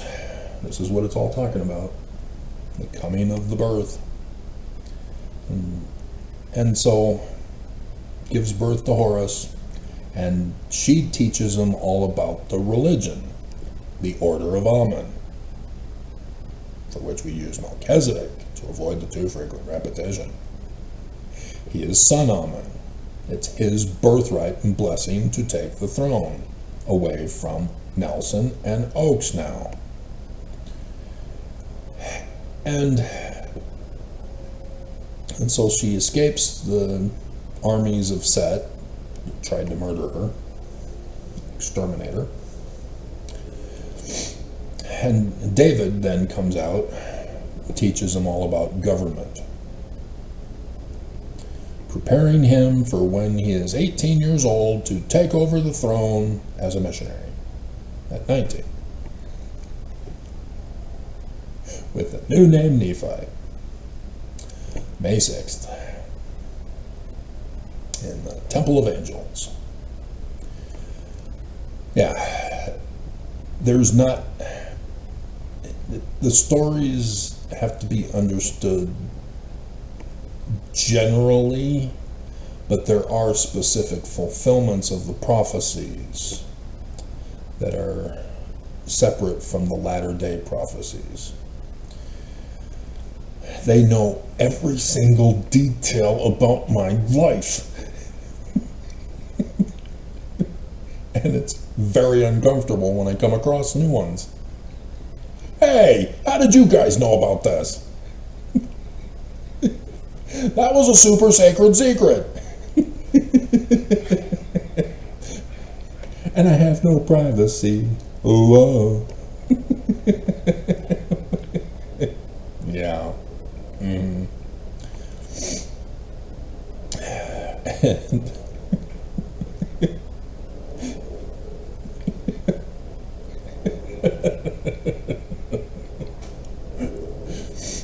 And so when I turn 18, or when Horus turns 18, he goes back to the east on his mission to New York, New York, where Immigration Island was, yeah, Not my fault. I was educated in Northern Kingdom, Norco, and even North in Canada for that crown education, and even the University of Utah north of BYU, the original God's University. It just happened. Prophecies were getting fulfilled in my life. And so in retrospect, when I end up learning about them from the Egyptian documents, from my understanding of the scriptures, through the spirit process rather than literal history, I catch these things. So even other books, Book of Jasher, for example, about Moses as an infant, toddler, sits on Pharaoh's throne, takes off his crown, puts it on his head. Pharaoh wants him dead. The priests say, he's just a kid. Let's do a test. We'll put out a nice shiny gem and then a hot burning coal. And if he chooses the gem, we'll kill him. If he chooses the hot burning coal, he's just a kid. Let him go. And he'll take over his throne later in life. And so yes, the kid picks up the hot burning coal with his thumb and finger and blisters them, sticks it on his tongue, burns the tongue. And so now hot, spicy foods are even more intense than ever because of that. On the little camp out trip that my dad and I had. He was making stroganoff on a sterno with charcoal. Dad doesn't know. He doesn't even believe. He thought he was joking when he said that we were probably the sun kings, sun gods.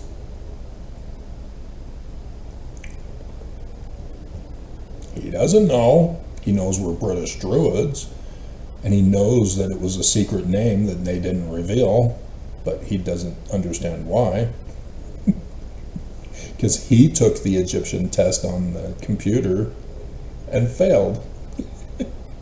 And then he was going to put me in my place to stop all this nonsense about going into Egyptian and Paleo-Hebrew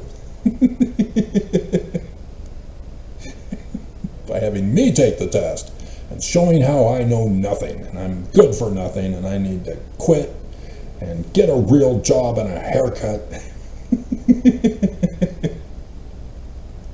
100% Dad. Bleep you.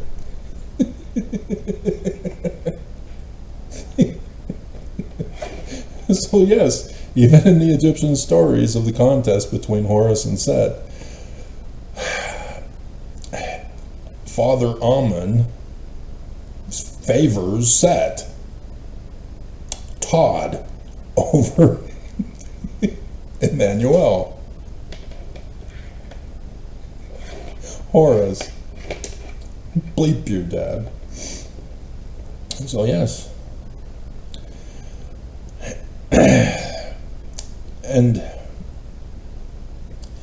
And so this internalizing of the sacrament is the birth of Horus, or the pregnancy of Isis giving birth to Horus. And he goes back and confronts Set. It's my throne, let my Mormons go, Oaks. Nelson didn't listen, and now Oaks isn't listening, and here we come. The curse of Joseph Smith and the curse of Immanuel. It's coming. You're not listening. You think you are in a position of power and authority that you don't have. Where's your crown, king? Nothing. And it all crashes down. You break your crown. I try to warn you. I'm trying to help you out. You just get mad. Commit crimes.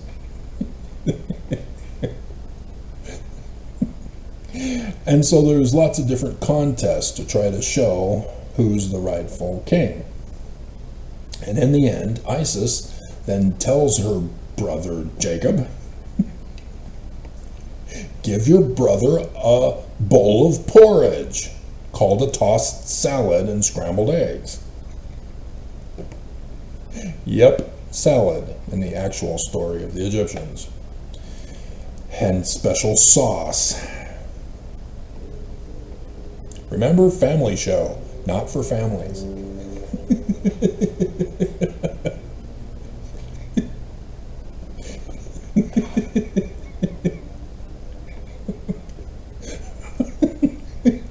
And Seth eats it and gets pregnant.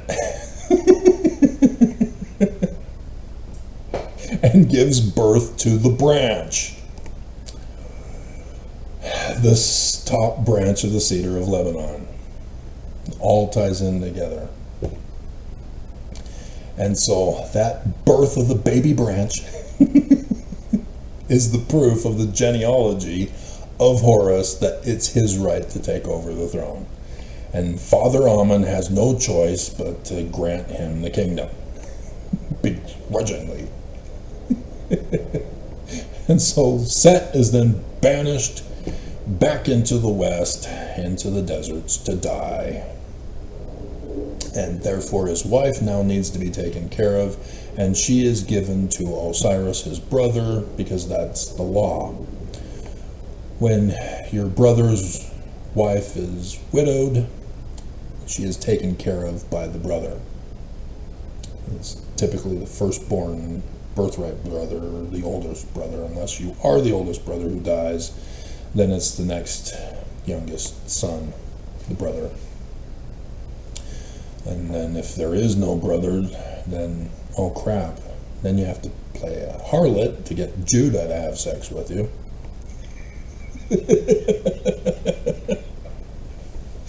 For that chapter in Genesis that no Jew wants to read. And Spencer W. Kimball stapled shut along with the whole book of Songs of Solomon.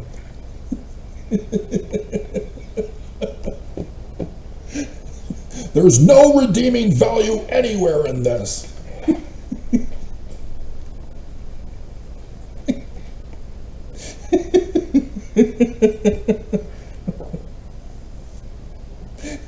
No, the Greeks started temple prostitution with tithing. Tithing money for prostitution, sex, in the temples. And those Athens sister missionaries, dear God. Greece is going through a heat wave and people are dying. If they cover up and hide the deaths of the sister missionaries, that's going to infuriate me even more, Oaks. God. It's not faith promoting. We're not telling you. God, they just will not admit that they are false. And so then the kingdom is restored and Zion is resurrected from the grave of Joseph Smith. And Mormons live happily ever after. But Mormons don't believe any of this. This was the first time you most likely heard about all of this stuff, and therefore you never knew to know. And so, with 2 hours, we're done. I can't get to the family tree of the 17th and 18th dynasty to show how it's connected to Salem as Hotep, Amenhotep family. So that'll have to be another video for you. So, as you can tell, the origins of Egypt was overwhelming enough for you as it was. As 2 hours, and I still didn't cover everything. I had to touch on certain things to give you clues for other information that I could have expounded upon. And so the Egyptian pharaohs patterned everything after this main story. This is where our sacrament comes from, and it's the last day's supper feast of the Lamb at Temple of Zion. Facsimile number 3. Joseph Smith knew that those 3 facsimiles were the solar eclipses over the United States of America, giving you the calendar date and clock time. He knew. Daddy knew. They knew. That's why they moved verse 5 to verse 3 in the Revelation chapter 12, Joseph Smith translation. So when I say something, I know what I'm talking about. Mormons don't, so they say, well, I don't know what it is, so therefore it's wrong. Instead of just saying, I don't know, he is the expert in the field, and the church lies to us and doesn't want to talk about it because it's not faith promoting, and so therefore they're false. Nope. Basic logic does not occur to Mormons. Okay. So there you have it.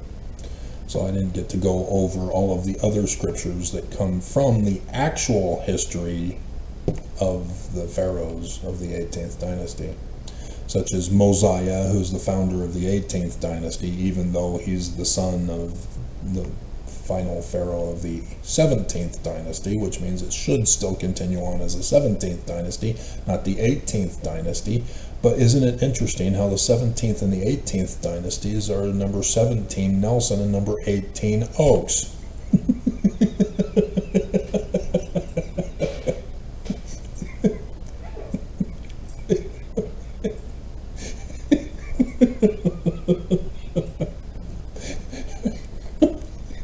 During the latter days.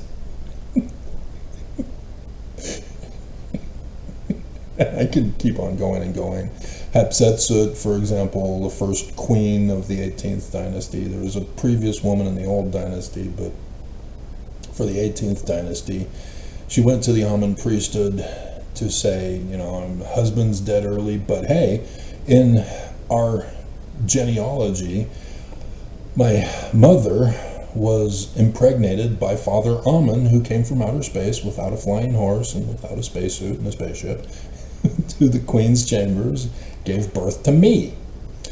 And so I'm, you know, daughter Amun. And also, in the premortal council of heaven, they knew that this would happen, and so they designated in this premortal council in heaven with 12 that I would be the pharaoh until David Moses the third is old enough, David Moses the third is old enough to take over the throne. So the Amun priesthood were going, whew, we can keep our job, this is good enough for us. Yeah, you can become pharaoh, and we'll refer to you as a man even though you're female. And so there was a co-regency with her and her son, because no daughters apparently were available, the wife, or the mother became the wife to continue the bloodline. Again, family show, not for families. They had to be strictly observant to the storyline of the Egyptians. And it results in behaviors that to this day we find reprehensible in some cases. But this is why we call each other brother and sister, is because of the Egyptians, the religion. And then David Moses the third is the one who went to battle the Hittites, parting the mountains in the valley with a flank maneuver of Armageddon. And in the midst of the war, went to his family home of Salem, putting his foot on the mount, and thereafter they then built the Jerusalem temple to Amun of the David Moseses. Tawut Moshe for the Amun Hoteps, Amun of Salem, peace. And so the two families are of the same. David Moses is Amun-hotep's, and Yah Moses, Yah is for the moon of David, in charge of that, as well. So Mosiah, the first book that Sidney Rigdon started working on, until Junior allowed Martin Harris to steal the 116 pages when his son died. They went to the Methodist church, and the Methodist preacher said, "Hey, you're a glass looker. You and your family can't stay here anymore in Harmony, north of Pittsburgh. Get out." And so Dad does section 3 and section 10, pissed with Junior, calling Martin Harris an evil, wicked man. And then talks about how Sidney Rigdon is working with the Solomon Spaulding manuscript of the Nephites, Jaredites, Lehites, Lamanites, and then 10 is, okay, this is how we're going to fix your problem, is that even though they could, because they still had the original 116 pages, because Junior copied them down onto other paper to read to Martin Harris when he arrived. That's why the sheet, to cover it up, won't let him see the plates. And Martin Harris believed that it was all just a rock and a hat anyway. And so it was for that reason that they did this. They had to get the original information out, and so Senior had to rewrite the 116 pages, and he uses more Jewish Kabbalah this time rather than Knights Templar, which you see Joseph Smith using for his second vision.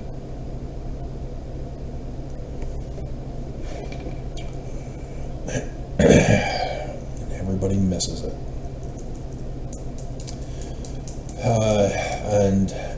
And so the throne also is established in Jerusalem for the kings of Salem. In Paleo-Hebrew, the N is a suffix determinative for king and for the land, kingdom. Therefore, Salem is peace, the land, Hotep in Egyptian, and thus the kings of Salem are Solomons by title. It's not a name, but has become a name because Christians turned it all literal history. So that's why. So Mohammed bin Salman of Saudi Arabia, Mohammed, for the Islamic leader who wrongly stole the Jewish Christ of Moses, who goes to the top of the mountains and receives the law, the Quran, for Muhammad. Instead of the spirit of seer, prophet, revelator, and translator, he denies seer, prophet, revelator, and translator, and prophet is now his title as a mantle title rather than an actual predictor of the future. And then he steals the Christian god Allah, which is the Canaanite god El, but he defines it as we in the plural for Trinity. He couldn't be original. And so Islam is a fraud, therefore. Especially when he enforces his religion with violence and rape of little 8-year-old girls. Not a true religion, guys. 2 billion on the world today, along with 2 billion Christians, all believing that Jesus Christ is literal history, despite different interpretations. Well, my Jesus hates the gays. Well, my Jesus is effeminate gay Jesus.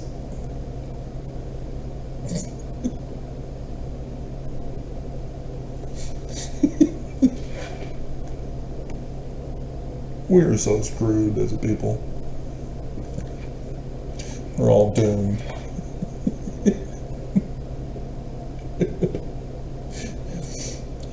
And so, yes, you can see the latter days involvement in all of this as well. Because prophecy,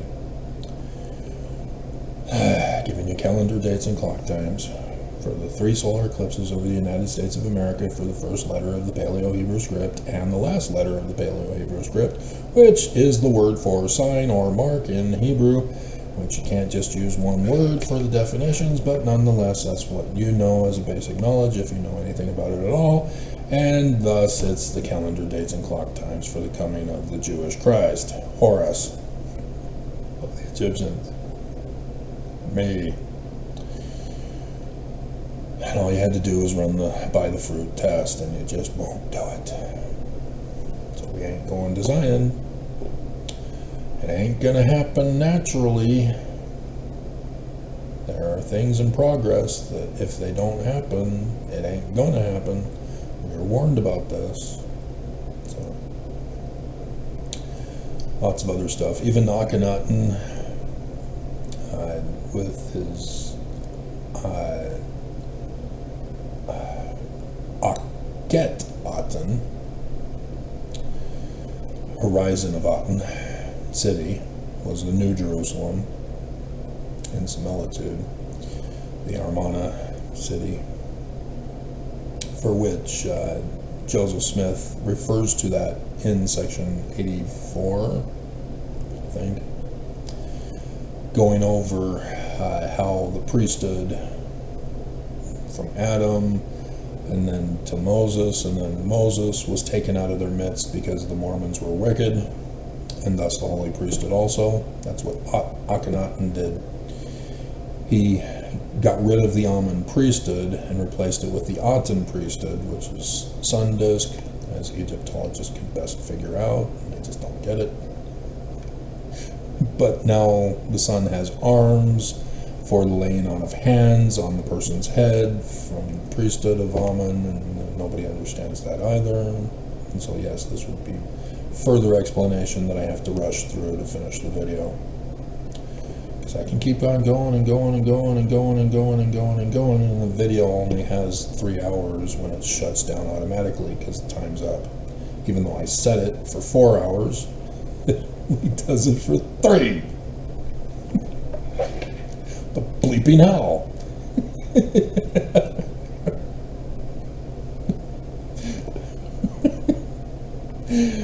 And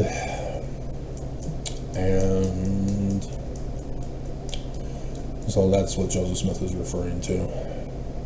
So yes, facsimile number 1 is the 21st of August 2017 in Leo, Apostolic Interregnum.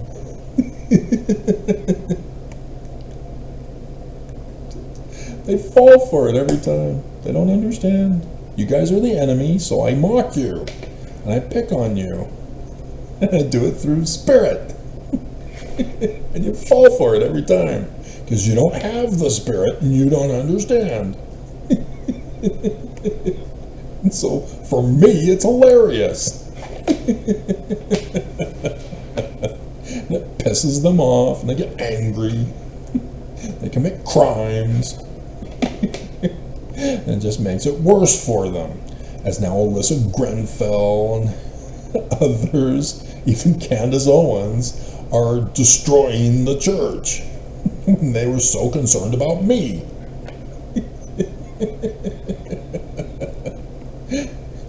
Do you not think I know about the art of war? Getting you to do all the work? And so now, sure enough, Oakes is focusing on family, family, family, family, family, family, family. And then Anderson comes out as a professor at BYU saying, nobody cares about family.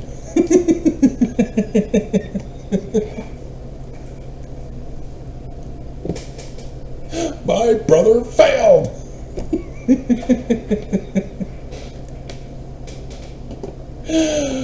Hilarious. So there you have it. So yeah, I would have loved to have gone over the genealogy of the 17th and 18th dynasty of mine, my family, because I had to summarize it for you. Because the raw thing, oh dear God, that Jean Champollion, that's where he got screwed up on that. So I have to go back and redo everything, and as you can see, volumes of work ahead of me. And if we don't get to Zion, it ain't gonna be done. Granted, when the internet goes down and we're no longer able to communicate through the internet, then yeah, I can use my computers for that project at that point in time. While you guys all die, as I'm here in my cave, watching you die, just like ether. Trying to warn you, you're not listening. You can't just be passive observers. So yeah, the flood story, didn't get to that. That's the other version of the Egyptians of the Ogdode story. The 4 males and the 4 wives of each of those males, and so thus Noah and his 3 sons all have wives. Ogdode story, direct pattern match. That's where the author got it from. And as you can see, each of those stories in Genesis are a separate Egyptian story. And so knowing that the various stories come from different stories,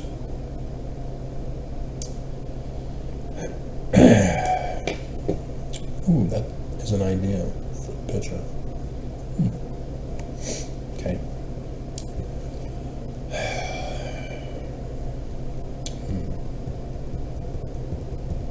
I'll have to get my, to bring them over.